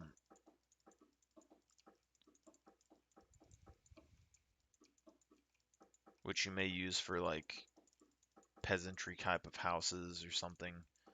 Having a zone that just is fully dedicated to wheat could be good for that. Um, but I don't know enough about like villager farming to actually separate the villagers into farmer groups. Because if you could make an automated system where they do the wheat, then theoretically you could separate villagers into farmer clans and then like move them across to deal with that. And then you just have all your farmers in one area, and then all your blacksmiths and stuff in blacksmith shops, and like all your enchanters and all that stuff in certain, like maybe you have a city that's dedicated to nothing but uh like enchanting or something. So every important thing that you have in the game is separated city by city, and then maybe you have all your enchanter people in the enchantment place. And yes, it puts more work for you to go and travel across the land to go enchant some stuff, but it also makes the world more interesting because you're going to have more involvement with what you were making, and it kind of makes you build a world where you actually have to travel and do stuff, which is kind of an interesting prospect. So now you can see we have the base layer of this put together, and then we're just kind to fill it in. And this is going to give us the nice solid base that we want and a level building area to work with.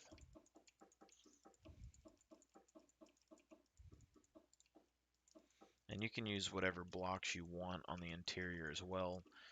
Also, if this was like your first day in Minecraft, you could simply just build a bunch of stone picks, get a bunch of cobblestone, and then build this out of cobblestone. And then later on, once you upgrade and get a furnace and get regular stone or whatever, um, just come back and replace the outer layer with whatever fancy block that you want. And then at that stage, I mean, even this, I mean, you could build regular stone or cobblestone as the foundation. So if we pull some cobblestone here and you do a cobblestone foundation for whatever you're building, and then you come back in and you do whatever building that you wanted to do on the interior of it, it's still going to look okay from out here. So it's just the decorated blocks can come a little bit later, and trying to do everything as a perfectionist at the very beginning is going to cause a lot of hassle for you, because it definitely caused a lot of hassle for me when I build. So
all right. In this stage of the game, you have basically a foundation for whatever you're going to build. So you're going to be able to kind of do whatever. And then really at this point, I mean, this foundation could be made completely out of cobblestone, completely out of wood. It doesn't really matter exactly what you're using. But until you end up getting everything prepared, you can use whatever you want on the surface to decorate this up. So for an example, if let's say I have some different wood options here. I guess, we have oak wood. Basically, you go and you gather your cobblestone, you build this up, and then you have a very, very sturdy, fortified base. And then you can build whatever you want on top. And it's still going to look okay for the most part. So here you could probably stick the wood in the corners. And then just come in with some planks and do a simple little kind of design.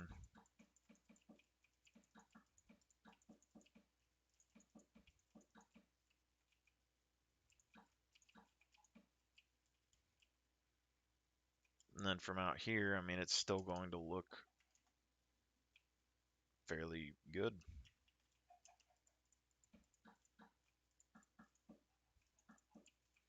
And that's just until you get like your base materials down, you know, because wood's going to take a little bit less time to gather than cobblestone at this point. And at the very first of the game, I mean, yeah, you could go mine some more cobblestone, but maybe this is your first base and you don't plan on staying here. So you do the first little part of it, and then you put on your wood top. And then you live here and you live out of it for so long, and then when you're done with it, you just kind of move on. So stuff like this, you can just, you know, put a couple pieces of wood up here, kind of extend it up, and then maybe take these out and put in wood pieces, and boom. And this will end up giving you kind of a solid foundation for a decent looking building without, you know, I mean, they may blow up some of the stone, but that lets you focus most of your material, especially in this game, this mod. I mean, you run the risk of them burning your wood down. Yes, if it catches on fire, it's going to be a big deal. But at the very first of the game, the base part right here is going to be the biggest thing.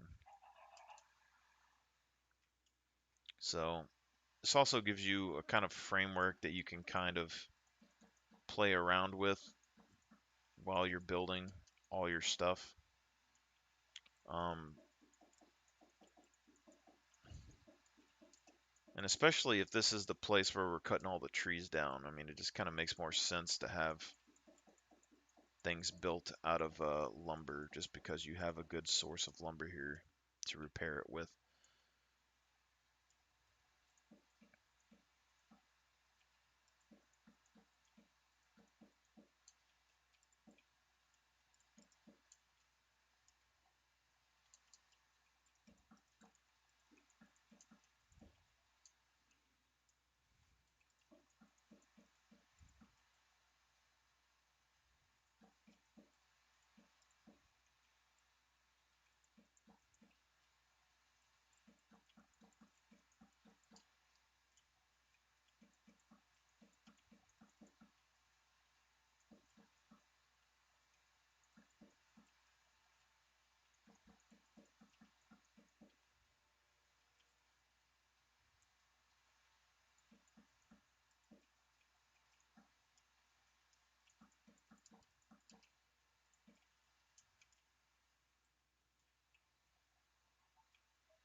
And the top layer doesn't matter so much, so you can make it flush with the outside or you can pull it back one. And if you do that, it's just going to make it to where there's a little bit of room where you can put some decal or something on. And then just kind of level it out that way.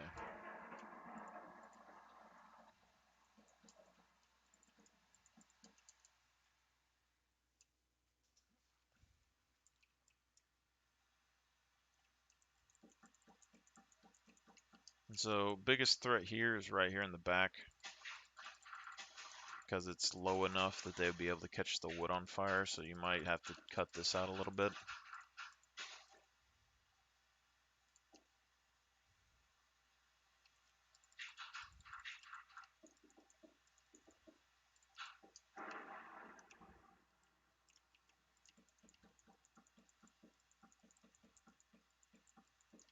This also makes it to where if you wanted to, you could like put balconies or whatever out here as well. But something like this, just having the base walls up, would at least give you something defensible.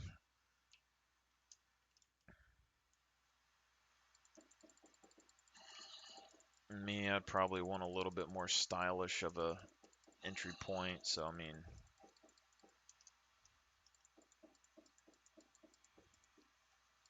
even if it's just wood, you can go, probably just keep this 5, go across like this. But wood would run the risk of this getting blown up and burning your castle down, so that is an issue. So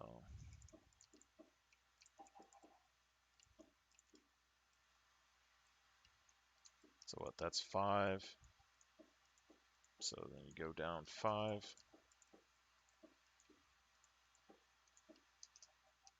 Boom. And 1, 2, 3, 4, 5. 1, 2, 3, 4, 5. And then boop, boop, boop, boop, boop.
So essentially, what this is that we're funneling, so all three of these sides are kind of like well defended because there's nothing really for anyone to walk up.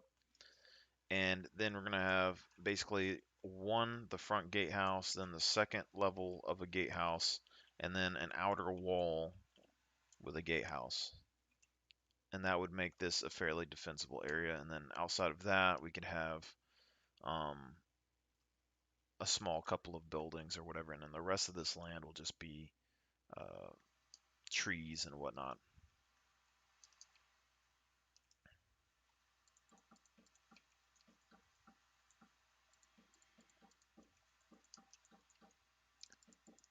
Now, from what I can gather, it doesn't seem like the sensors would be that hard to get, but the actual slime for sticky pistons would be hard to get. And in that case, you might have to settle for basic pistons for gates, especially at the very beginning. So what that would look like is just grabbing some pistons and grabbing, basically you have to make some daylight sensors, and then you're going to have to go to wherever you want your gate. So let's say in this case we extend the gate out 2 blocks. So we do something like that, and then you come over with wood and try to make it look a little bit better, and that's going to give you some variety on your gate. And then you'll come down here and place your pistons, and then you're just going to have the same area like we had before for this kind of stuff. But it'll take less space to do something like this compared to everything else. And technically you only need the bottom ones, but it shouldn't be that big of a deal. So you do that, and then you toss this on top. Boop. And now you have yourself a piston gate, which goes fairly well with the wood theme. So I don't think it'll be that big of an issue. You can do these sideways, you can do them up and down. I don't think it really matters that much. But that would basically be a first tier gate, and then you'd have to come through and do a similar thing on the next gate.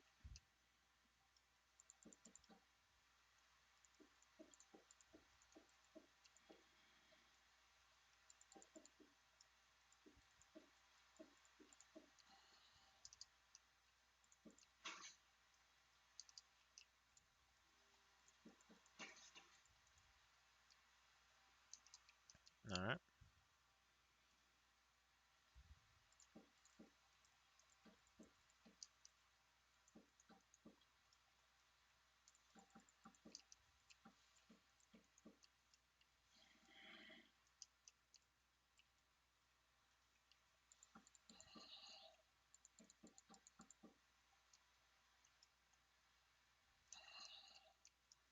Now, in this case, I don't really want this to be super big, so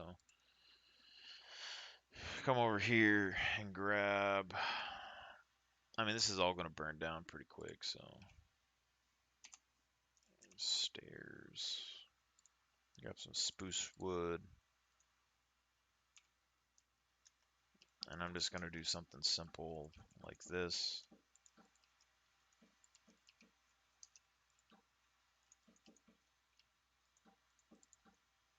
Just using spruce wood to kind of change up a little bit of the colors, but it's not super important.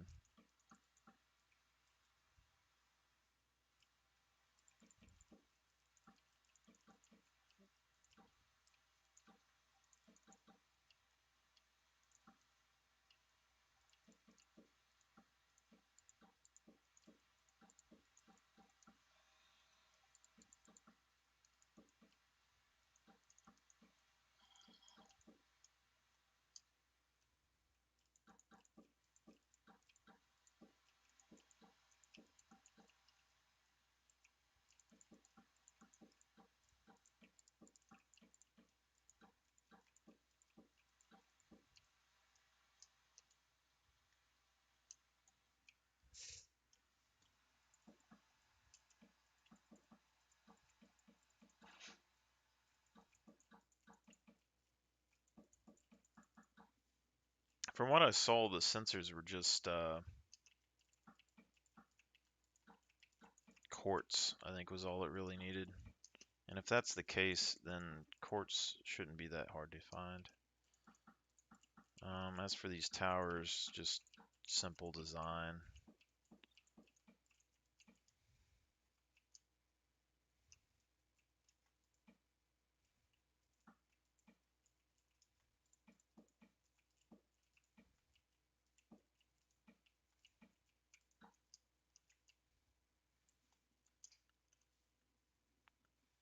And as you can see, you get, a basic kind of castle shape. And realistically, all this is going to be is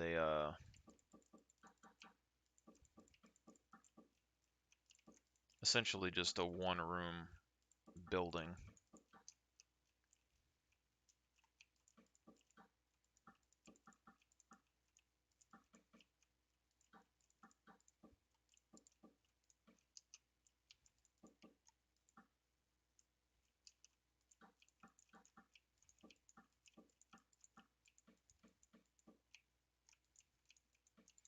I don't even remember how I used to make my stone towers. They're probably something similar to this because this is a pretty basic tower shape right here. So you go 3 to 5 high, depending, and then so basically you'll have 1, 2, 3, and then 4, 1, 2, 3, 4, 1,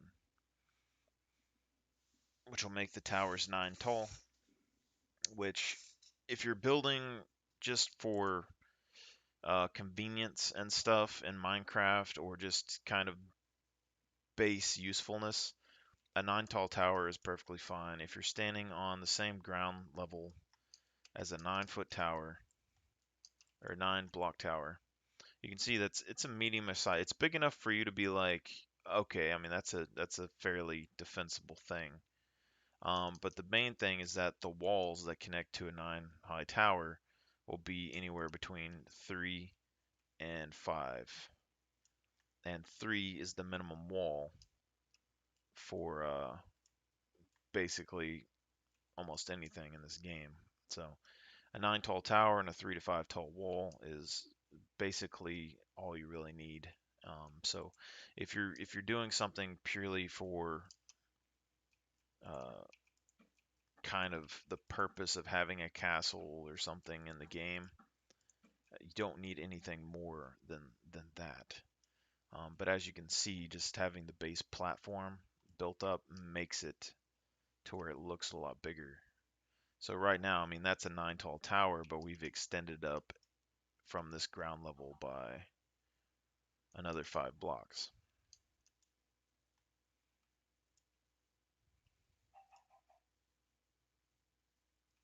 But if we took out the base part of this and then we lowered it to the ground, it would still be a decently good sized defensive area.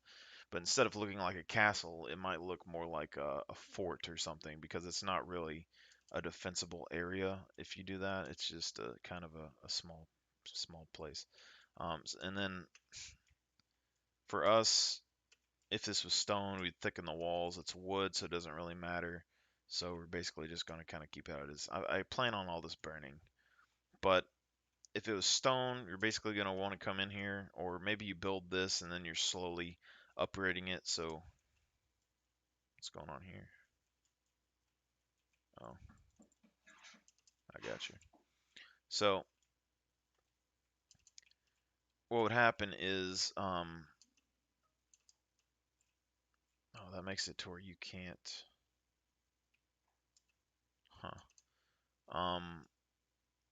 Maybe you build your wood framework, and then as you kind of get along, you just slowly layer more and more stone on the inside, and that would make it to where, eventually when the wood does burn down, you're going to have an inner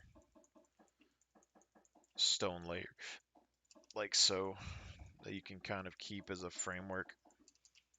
But essentially, I would do something like this if it was on ground level because it makes that 1 layer wall into a 3 layer wall. And it's going to square this room up.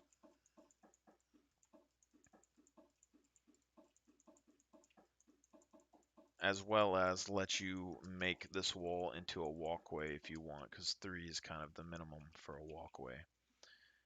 But I would probably still take this a step farther and decrease this down again. It looks like there's a difference on these. So this tower, we didn't extend the wall out to the same degree, it seems. Okay, so at this point, especially with this one, the back side of this castle would probably end up being the weak point. But if you do this, it's going to make the side walls 4 thick, which is getting to a rather good thickness, especially if you have um, another wall or anything like that around it. And then from there, we could continue and add on even more thickness if we want, and just keep dropping the room down in size. So right here, the back of the castle is only 2 thick, so we could possibly increase this to 4 thick if you want.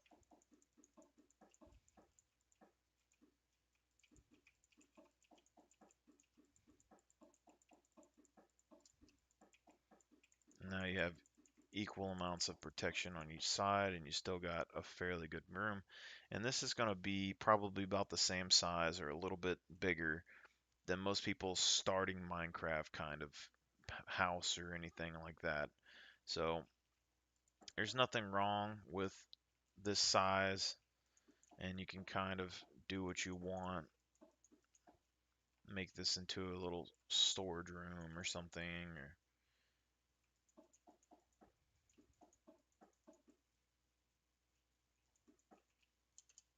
I mean, but essentially all it is that you're going to be having your outside of your base right here kind of ready to go, and then as this is kind of your first layer of defense, you build your stone areas in the middle of it, and then later on you can catch the wood on fire to remove it, and then you just kind of build it and replace with your wood. So I mean, that is something that you can do.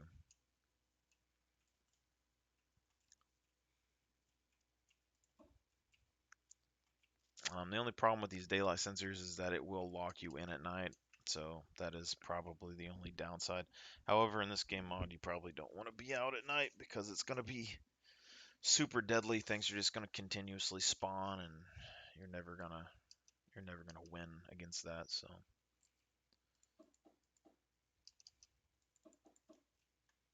do something like this. Put on some stairs. Put some wood stairs in there. Kind of try to soup it up a little bit.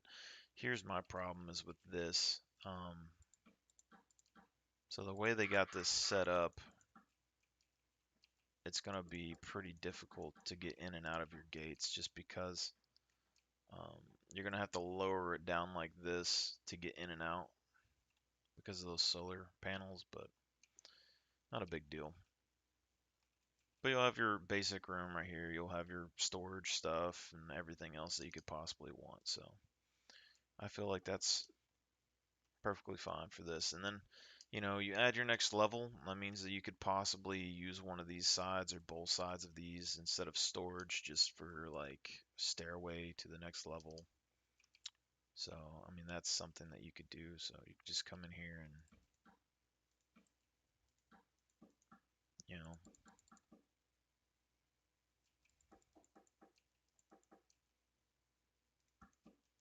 make a little stairway up, and then you can kind of work your way around from here if you want.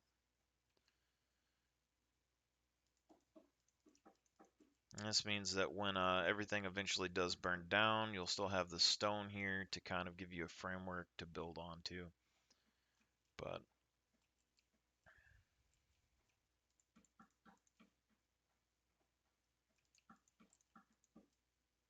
something like this, I mean, you could keep this as a balcony or whatever you want. Come over here and do some of this.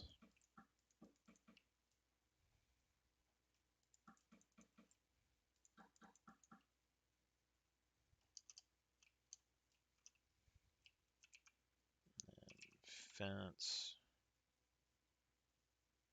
the spruce fence.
Seems that these two towers are a bit too close, but that's fine.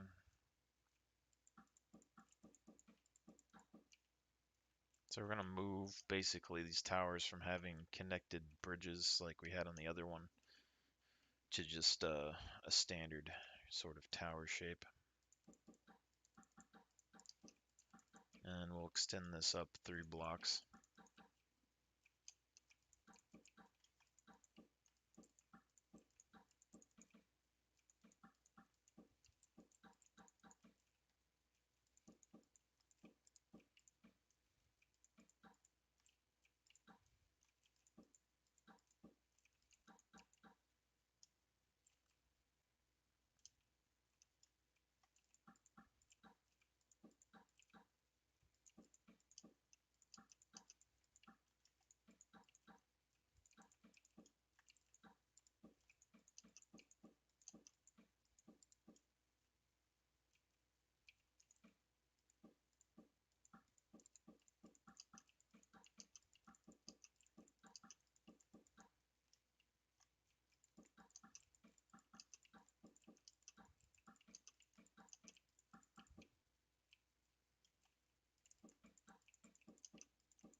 So I messed up this side because I didn't extend the wall out. That's fine.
Hard part about survival is that you generally can't really get a good idea of what things look like while you're building it.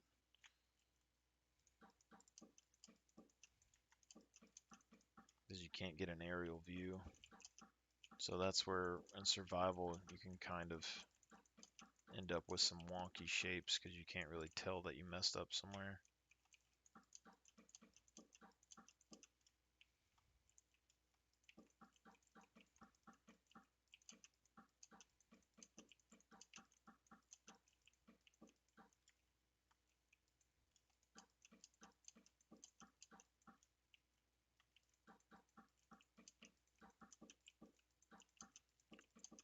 I just remembered I'm supposed to have a package today, so I gotta go and check that out here in a second. But these two towers, I guess I'm just gonna make the same size as the other towers, and then I'm kind of well, I guess it's gonna be one taller because I made them one taller, but whatever.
And boom. You, sir, have gotten yourself a bare minimalist tassel.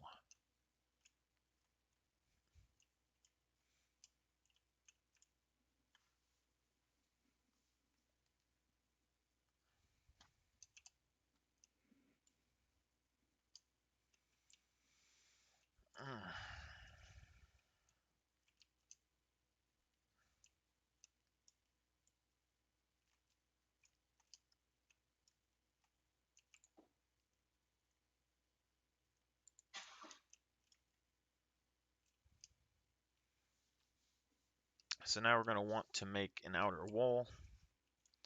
So essentially, your first day or so, you'd probably have this up with a basic wall. Next day or so, you go and you build this. And then, you might have built the outer wall first, but you're going to have a couple layers of protection before you can even think about building an actual building. So at this point, though, this will be an outer wall for your castle, and it's going to have to be stone because it's the only way that it's going to defend against burning creepers. So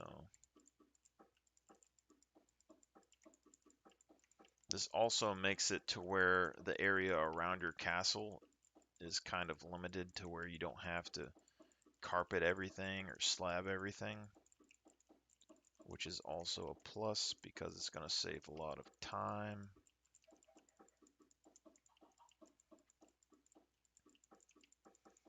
In any case, I started to build things on a smaller scale in Minecraft mainly because of time saving.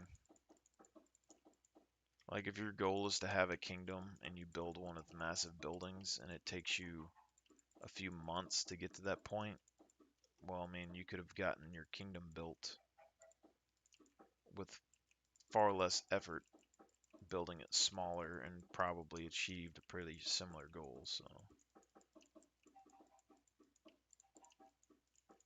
essentially, though, you're just going to kind of do this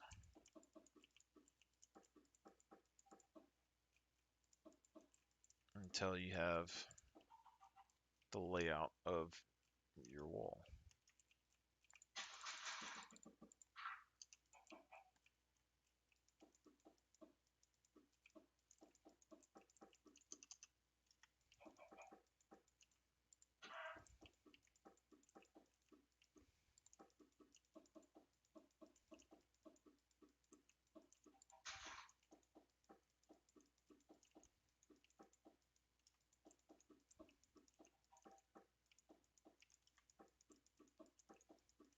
And again, instead of sitting there and hacking at the land, we're just going to build right over the top of it.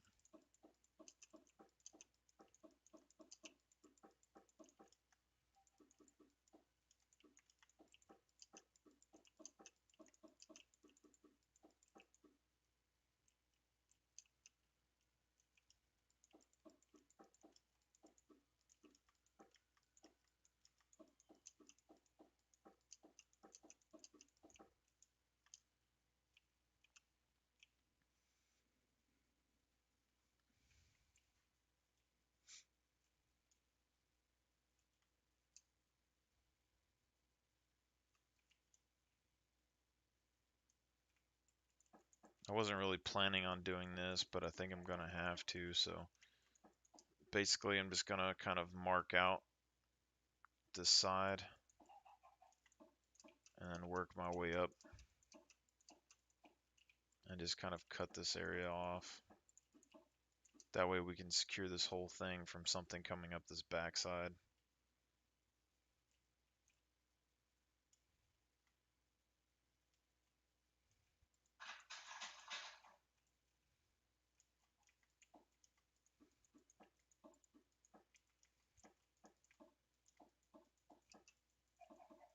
And again, this just works by starting at the lowest point and filling everything up as you come up.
And this really comes down to just having the materials to do it.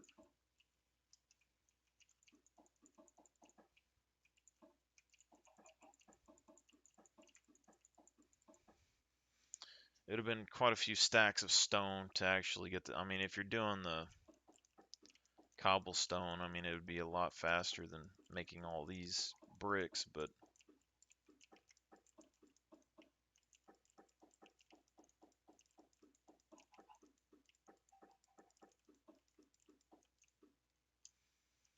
you do that, and then you have your little area. And I think I'm tempted to just run this off the wall. I mean, what I was worried about is just doing that, and then everything's just going to come up this backside, but I guess it really didn't matter if I built it or not.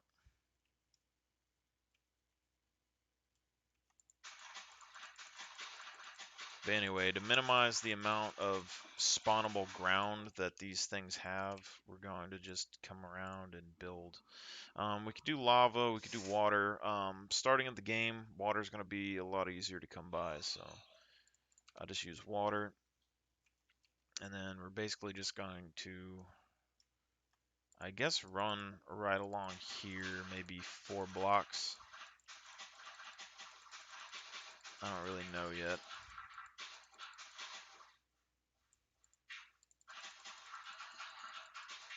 I'd say 4 blocks is probably a good amount. And then we're just going to kind of go along in here and place the water blocks.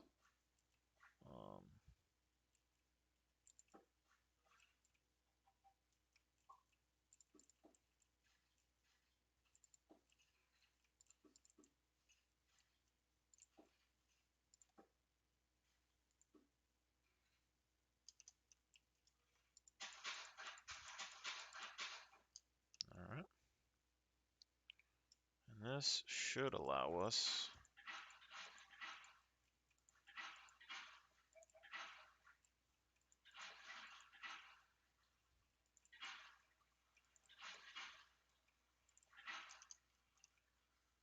to make a moat.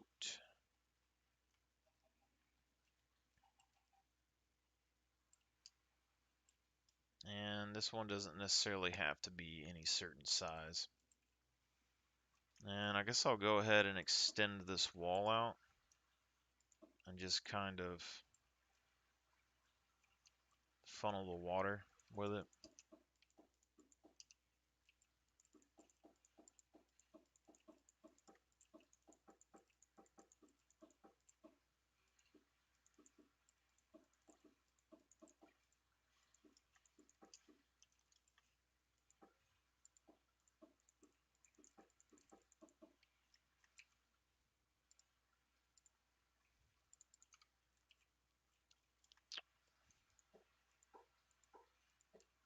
I'm just going to make that look like it's open. Theoretically, I guess we could make this to where it opened and closed during the day and night.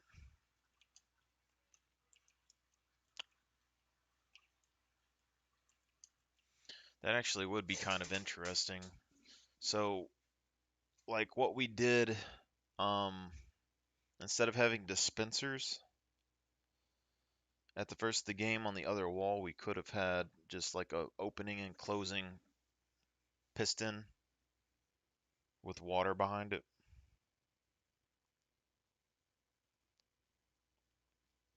But that means like one of the biggest things you could probably do in a base that would be safe because, you know, our stove lit the building on fire would be to use water, automated water systems. And that would mainly just be drains and valleys and uh, water wheels and stuff like that, probably. Any case.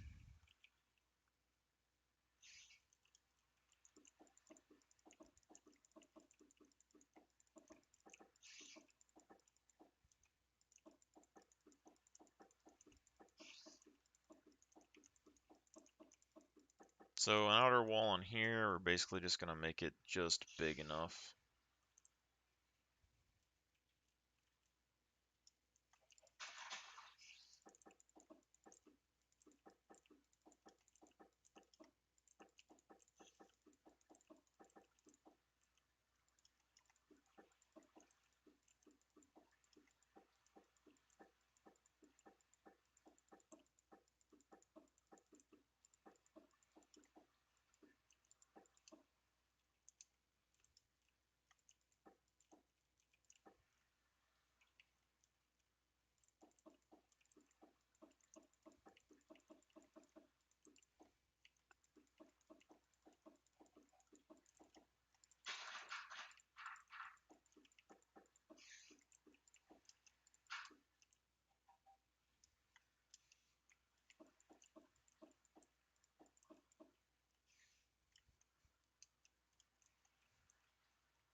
I think I might just keep that at this level. I don't know. I guess I could go ahead and extend it. Doesn't really matter.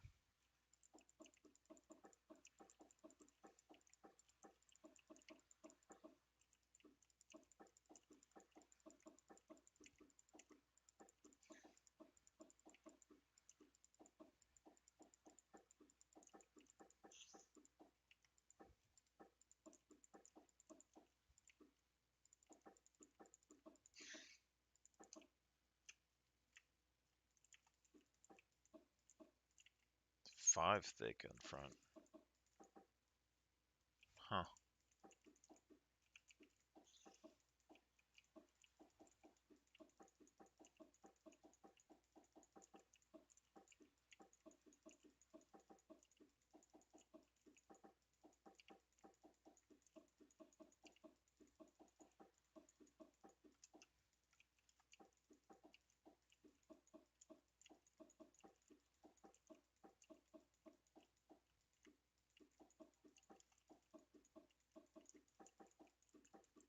Something like this also makes it to where maybe you want to look up the hardness of materials, because depending on what material's the hardest to break, if it's easy to acquire, I mean, you probably want to build out of that.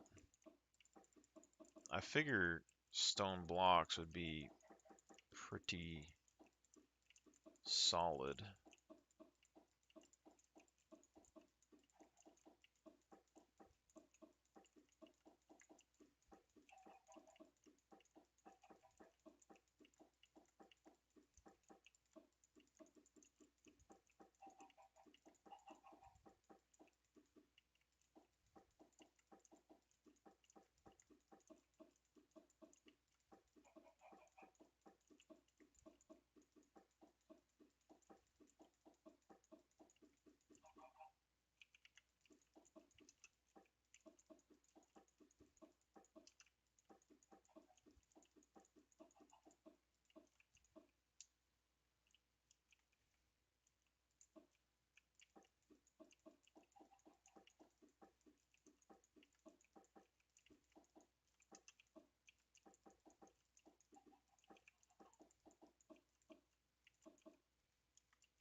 All right, so this will give you your bare minimum wall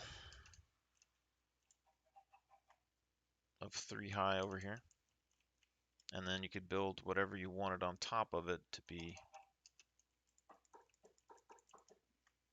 the top part of your wall.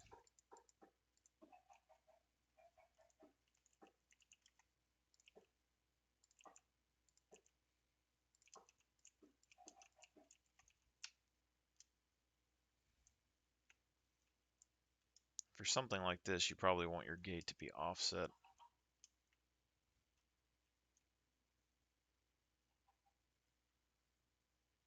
There is a pond right there, so.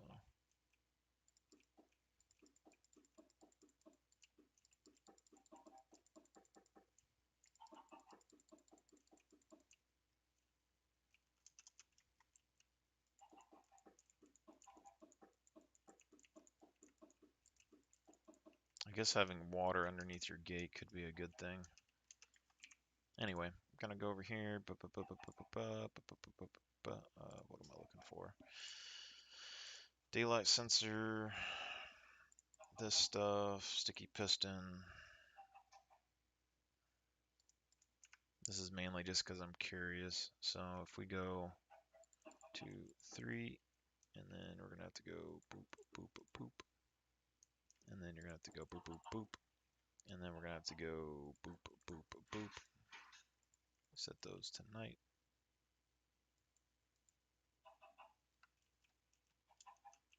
And then boop, boop, boop.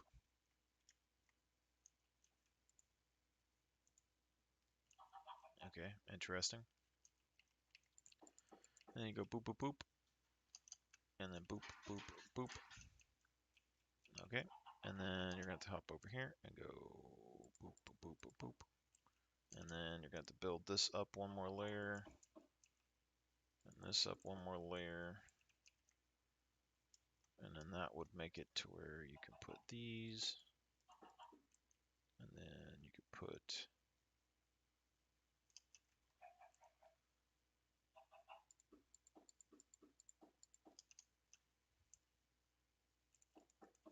these. And then... Alright. So these are retracting and these are not because the water, I'm guessing. So that means we're actually going to have to come in here and seal this off. Okay.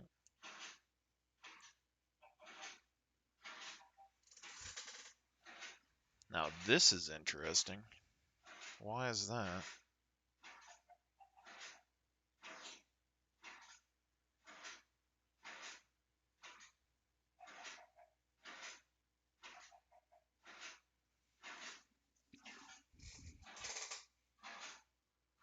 So you can use water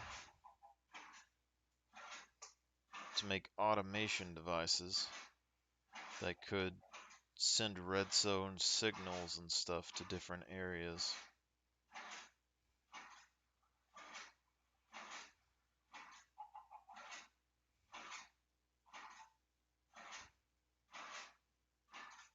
Interesting.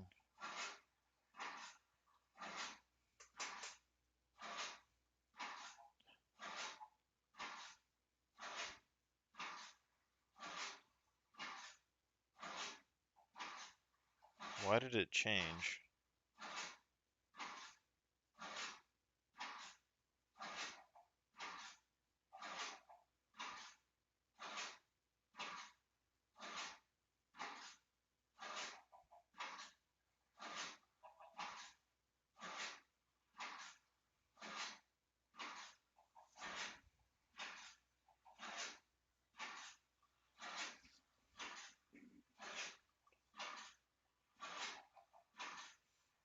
So you could make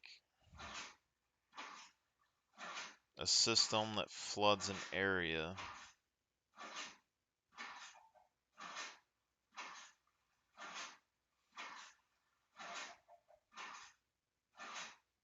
You could possibly connect a redstone block or something to this.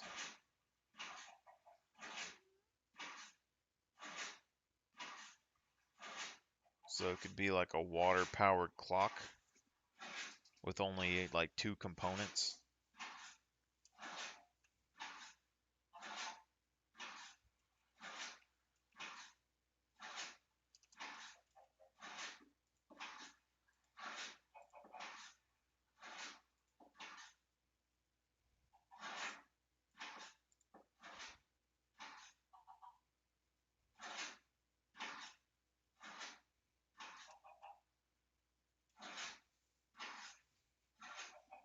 This is interesting because I don't understand how this works.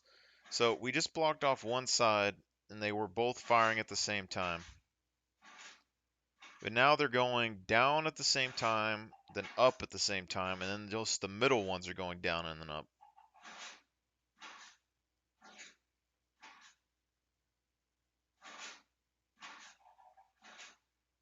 So you could make an engine out of this.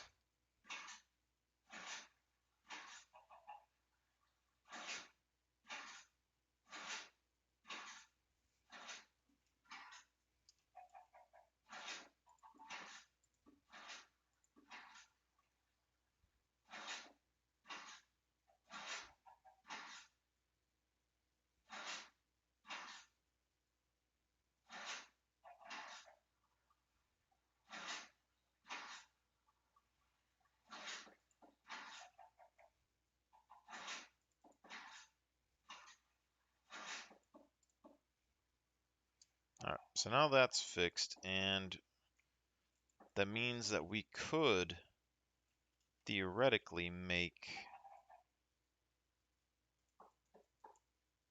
That isn't even going to push it up far enough, is it? This will push this down to here, and this would have to be up 1, so we messed this up anyway.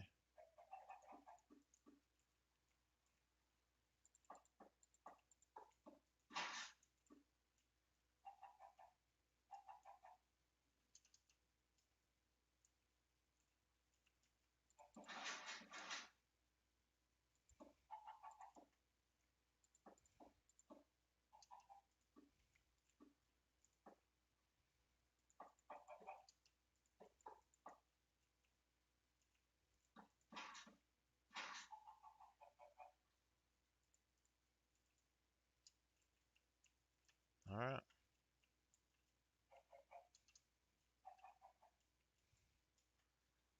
Wait, this is, I could test this real quick.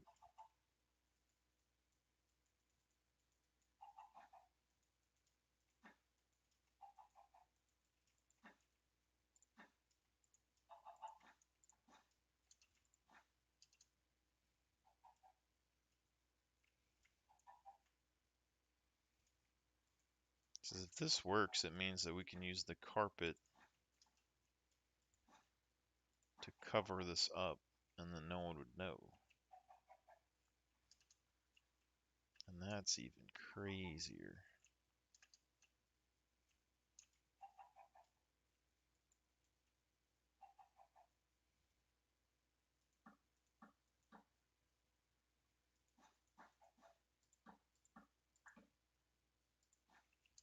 I mean, you'd still have a hole in the top, but yeah. Anyway, because that means if you had, well, it probably has to be sitting on top of something, but I was going to say you might be able to make a lava trap out of it. Like you put maybe like a tripwire down there, and then you put carpet on top of it. And if the sun still goes through, the gate would still work, but someone goes inside of it, you set something off, which causes the carpet to break, and then the tripwire triggers a trap.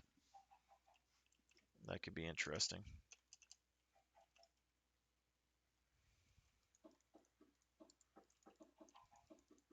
All right, so anyway, let's look at this real quick. So basically you would need an area that would drop water, and then you'd need like a sticky pistons.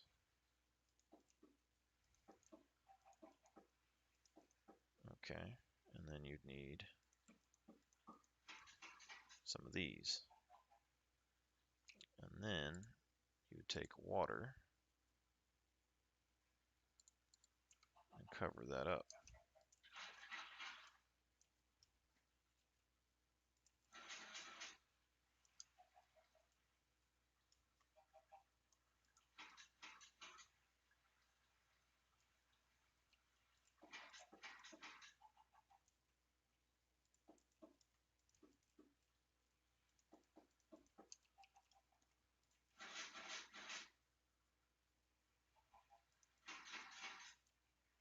Interesting. So if that doesn't work, what was causing it to mess up?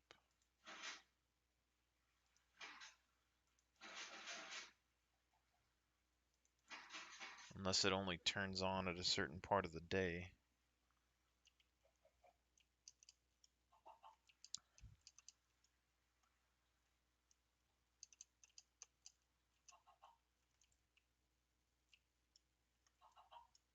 So the bottom ones here retracted.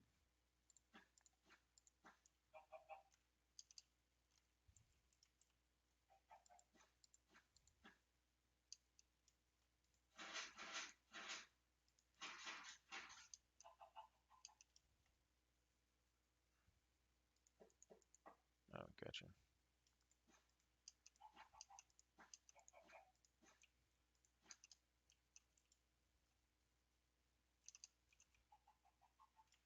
This is interesting. I don't understand what was making the system work.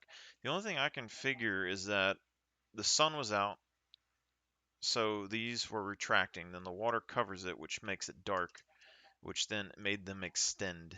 But then when it extended, they had to retract because the sun was out. And that's the only thing I can figure. And if that's true, that means that you could make a redstone clock that only works during the day. And then you could put redstone blocks on whatever part that you wanted to power something. So you could have 6 outputs here, and then whatever. So basically, before where they were all going down and up, you could power everything, and then the middle 2 were powering up, which means then you could power 2 separate avenues just with those 2. And I find that interesting. Question is if these go down, if the redstone blocks would power the pistons themselves or not. But this is going to be an interesting test. So I'm going to run this with these, and if it starts doing what it was doing a second ago, the water would flow through. I don't think we need water on both sides, but if we do, I mean, we can do that.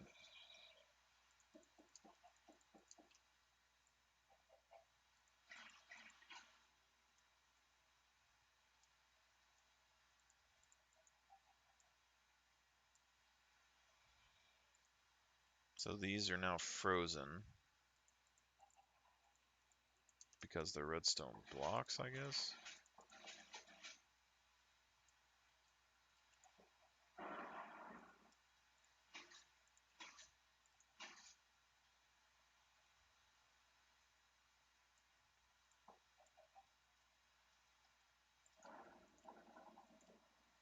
I don't know. We'll have to see here in a minute.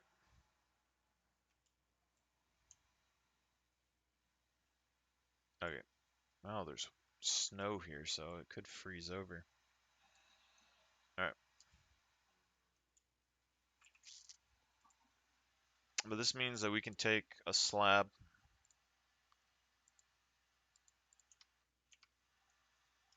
and then we have to come through here and slab up everything so nothing spawns in the inside. And then we'll have nothing left but stuff on the outside to deal with.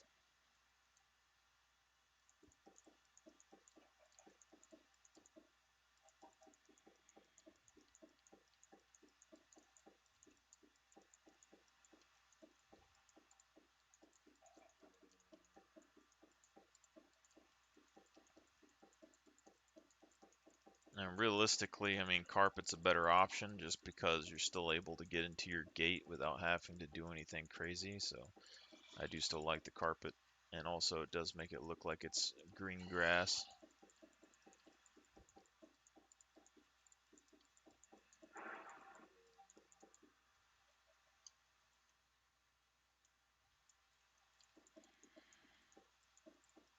Not sure where all the stairs went.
It's just crazy to me how, like, something like this in such a small area looks so big when it's not. Like, just look at this. It's a 5 block platform with a 9 block high tower in the front. Maybe 13 block high in the back. And then the actual footprint of this build is not very big. Like, if you had a starter house, it'd probably take up about this size. And so, I mean, maybe 3 buildings worth. This just, it looks fairly massive for what it is. Like, it's really not that. And there's nothing that you would have in here besides, you know, your basic main stuff. Maybe a forge or something outside if you really wanted to. You could build a blacksmith or something in here. But I mean, yeah. And then after this, you build another layer of wall that would have the main buildings in there. It's just this alone without, like, if you built a massive structure like everyone seems to do in these games, your wall would be massive and it spread for hundreds of blocks, which realistically would only make it look worse because there's not a lot of detail in one spot for you to look at. So I don't know, it's just crazy to me, like how things work in this game. Anyway, put a couple torches on here. We gotta light this up a little bit so stuff doesn't spawn in here. And then we can kind of test this out here in a second. If my bed doesn't catch fire. Okay. So we got that going on. I guess these things still have stuff in here because I haven't really built anything in here yet.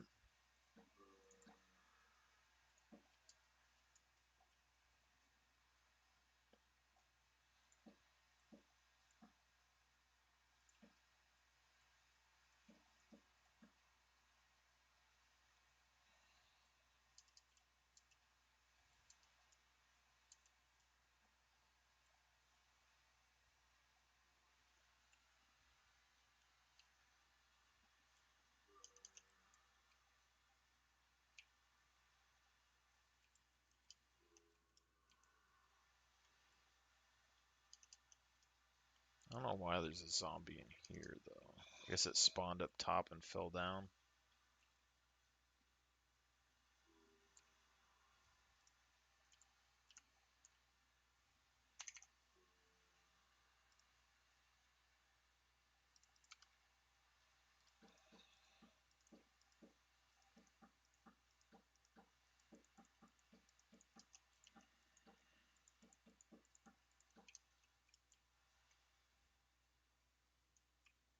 It doesn't really affect it that much, so I think that's fine. I think it might help improve it a little bit actually.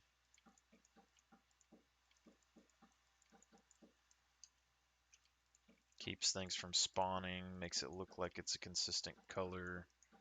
I don't think there's really any downside to that.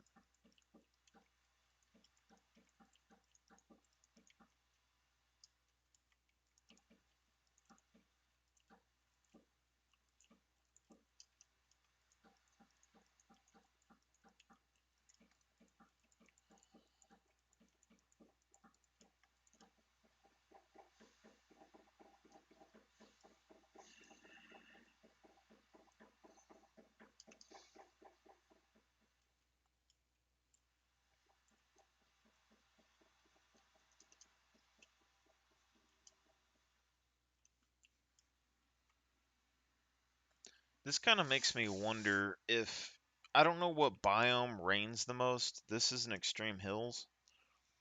But if you made a place that was pure farmland that happened to rain quite often and it could keep the ground hydrated, Could you just grow crops there without even needing water blocks? Like you just let the rain do it, right?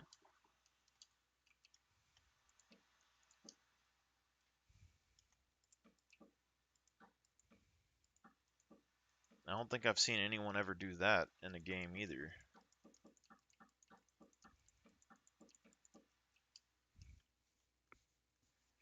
Like, yeah, it's more efficient to have water blocks and stuff, but I mean,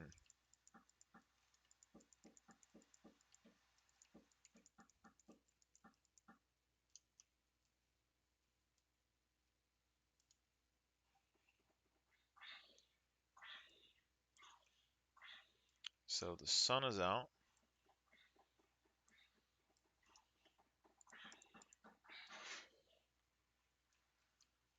but apparently we had messed up the gate. And this is down.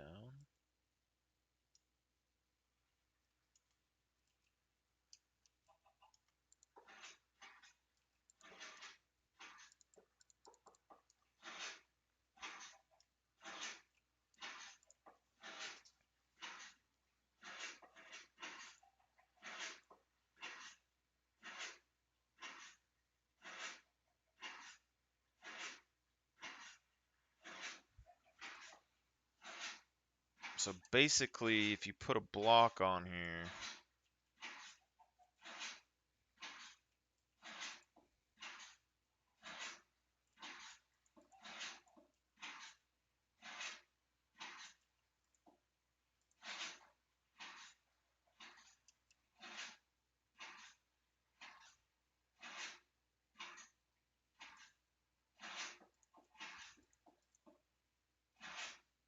but you can't do a redstone block.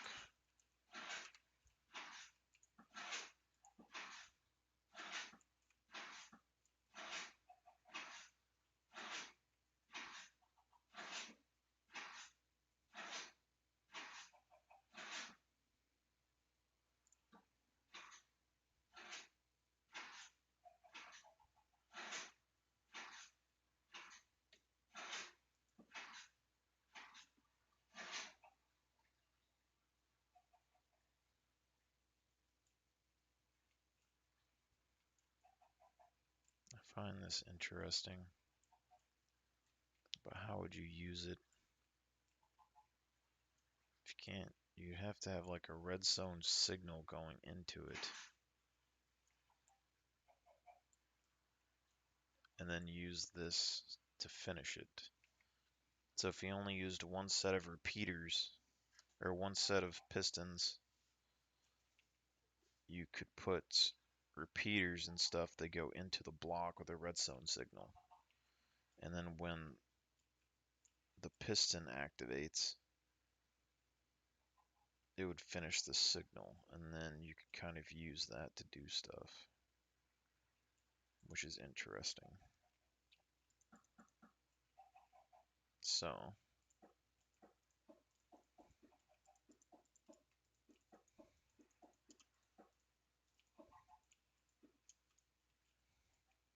probably have to have glass. And then you have to use redstone. Let's see if a repeater shuts it off or not. So that's what's really going to test this out. So you do something like that, you wouldn't even need a redstone torch, you could just use a lever.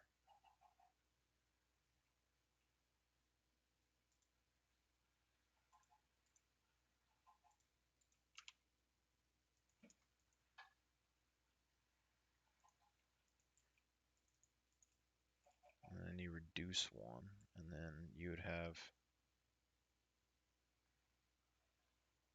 redstone on the other side. And like an output.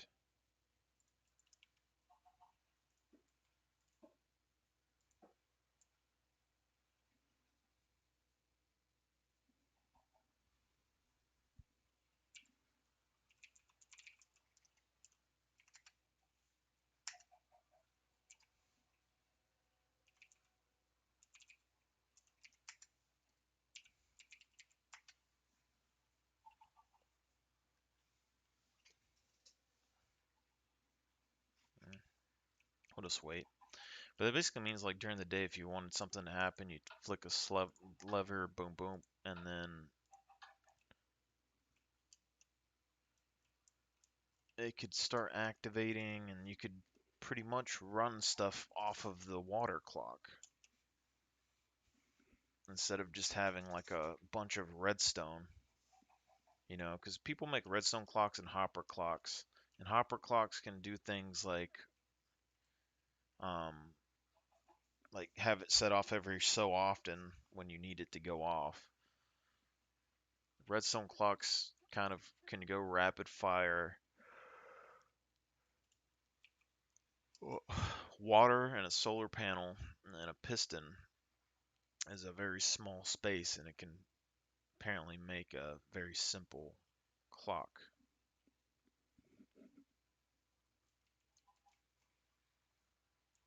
Theoretically, you could do this with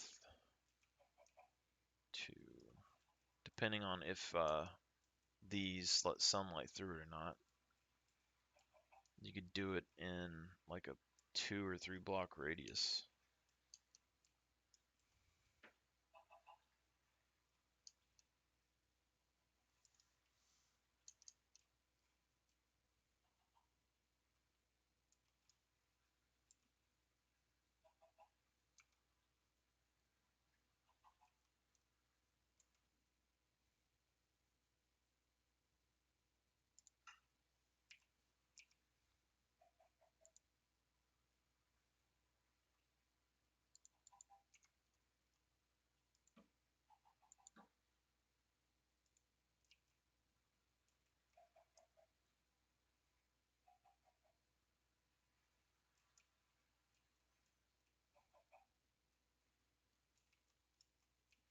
I think something like this would still work because that center uh, solar panel is still going to pick up, and it will power all three.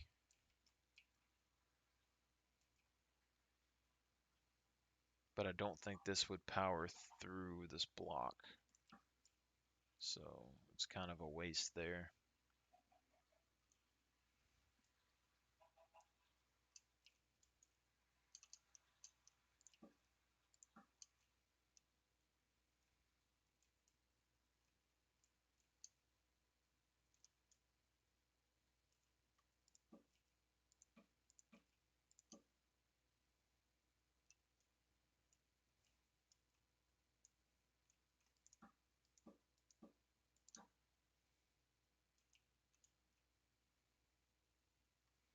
I'm liking the idea of being able to build without needing a bunch of torches, though.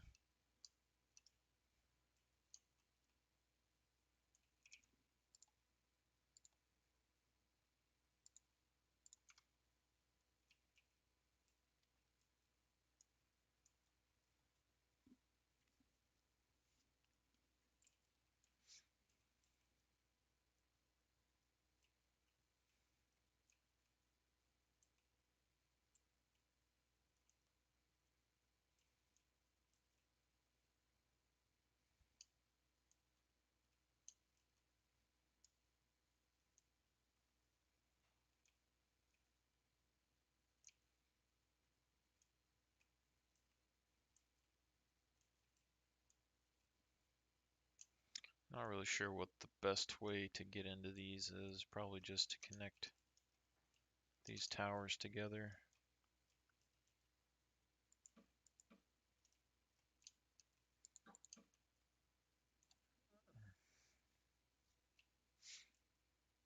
That does make it to where your walls have to be flat, though.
know what I did.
Oh my God, they're monster eggs. That's terrible.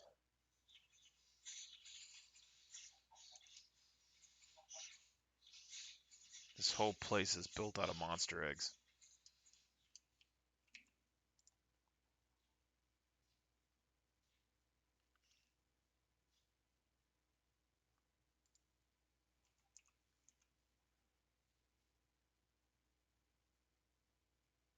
Crackstone monster egg.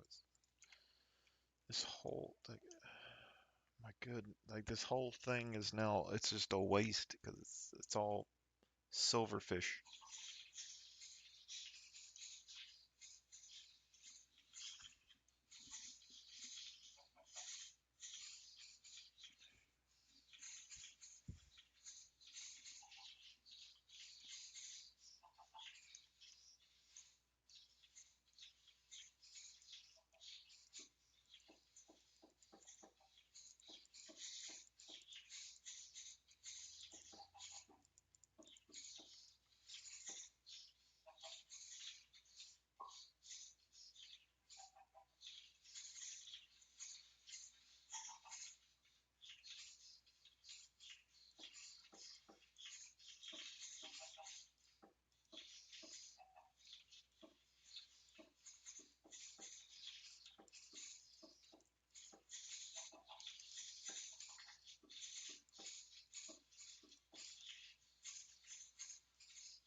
Does that mean that you can actually get those in game?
Can't believe I did that.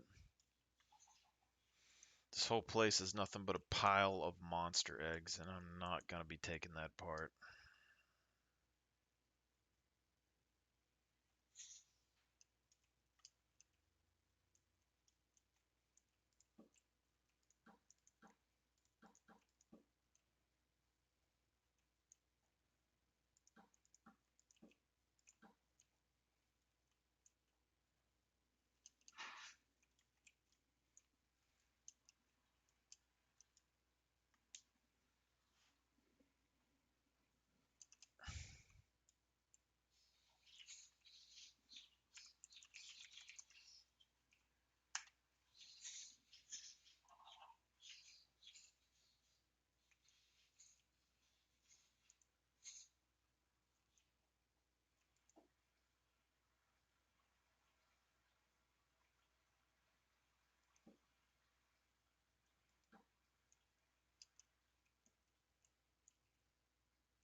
Sucks that you get locked out of your own base. Oh my goodness.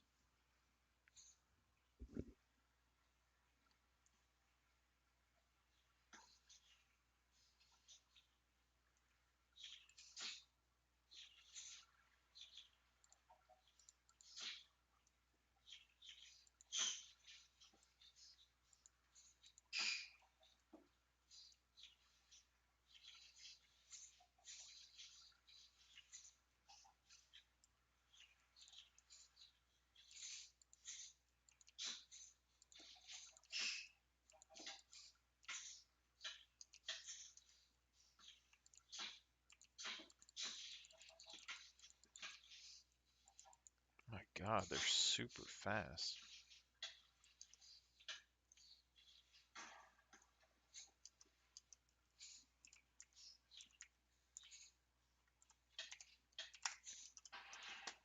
Jesus. Can't believe I created a death trap.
Let's see if this place can take a beating or not.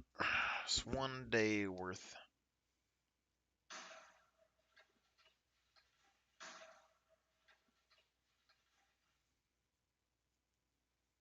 Just like, look how many there are. It's like, Jesus.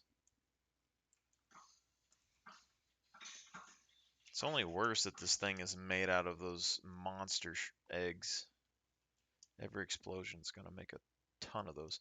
But I mean, location, everything. I mean, this place is a very defensible place, 100%. But these guys are making progress.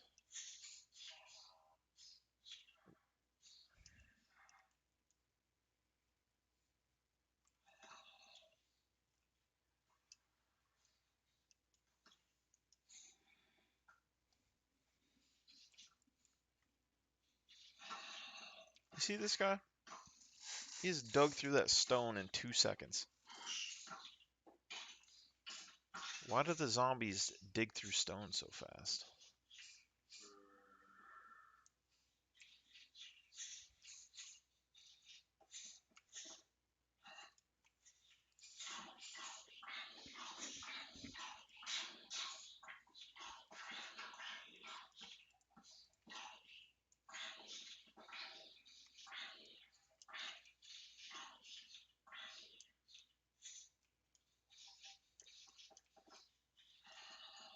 That's crazy.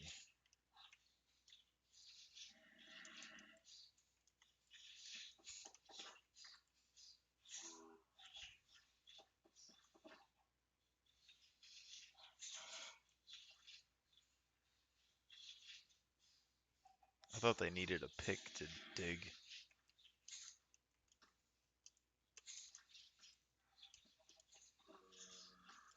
He's there.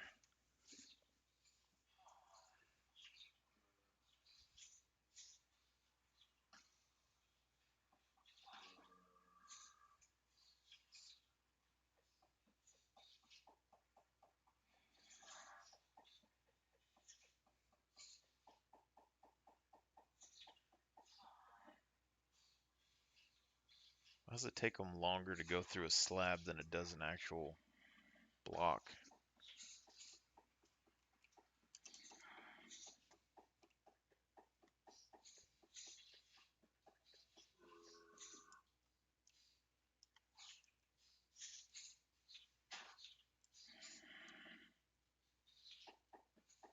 He can't jump up on it because it's a slab. So that's a good argument for using slabs on the ground because it makes the zombies to where they can't get up on the ground unless they build. Which I don't know why he isn't building.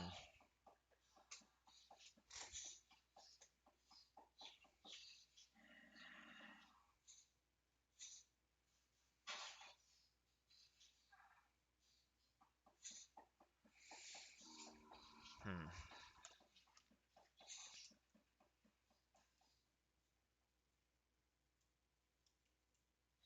He's gonna need a creeper to get in there.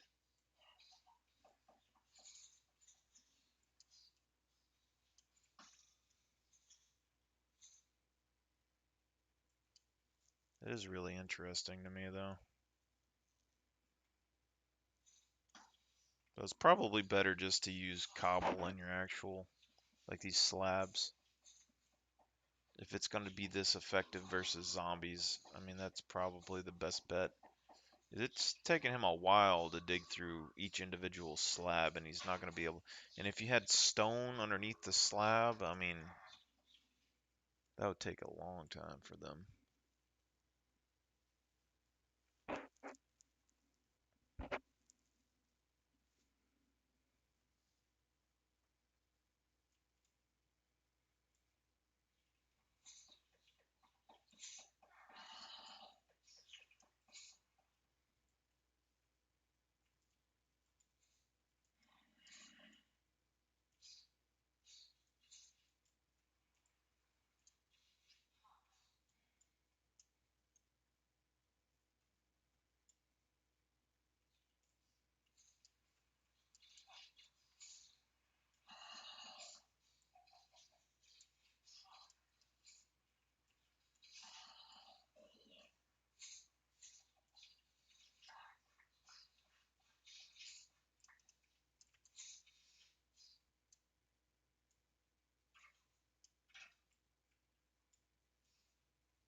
So when these open, I'm guessing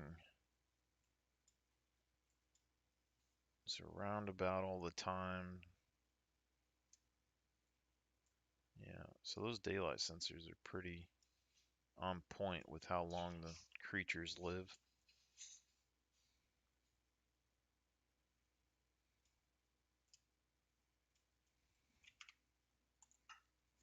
Okay. All right. I think that's going to be the end of this for now. And then I think what I'll do is just leave this map here. I'll start either a hardcore or I'll start a I don't know if I want to do hardcore or not. I'll start basically a non-creative mode and then try and build a kingdom up from the ground and just survival. The hardest part of that's going to be finding a village for villagers and being able to protect them. So yeah, I think it's going to be the plan anyway. And I think I might look into the mods for creeper physics because I think it would be interesting to see the mods that I saw. They made the creepers explosions like indent and stuff, and then they slowly formed back into place afterwards, um, which could be cool looking on a single player map. I don't know if I'll get mine colonies working again. I really wouldn't mind having mine colonies up and running again on my single player just so I could actually uh, grow the kingdom and make it to where it's more lively. Because with mine colonies, you can have miners, lumberjacks, guards, all that stuff. Even though it takes forever to get the mine colony set up, it's a really nice feature to have with this particular mod because it makes it to where you can repair things and stuff and get materials for free, or not really for free, but you can have people like give you materials so that you can continue repairing and building things without having to gather it yourself. And that's probably the biggest thing with mine colonies with this mod. The downside to that is that the creepers and stuff, especially early when you make a mine colony, um, they can absolutely demolish your people. Like they will continuously just attack them, and yeah. So we'll have to see about that.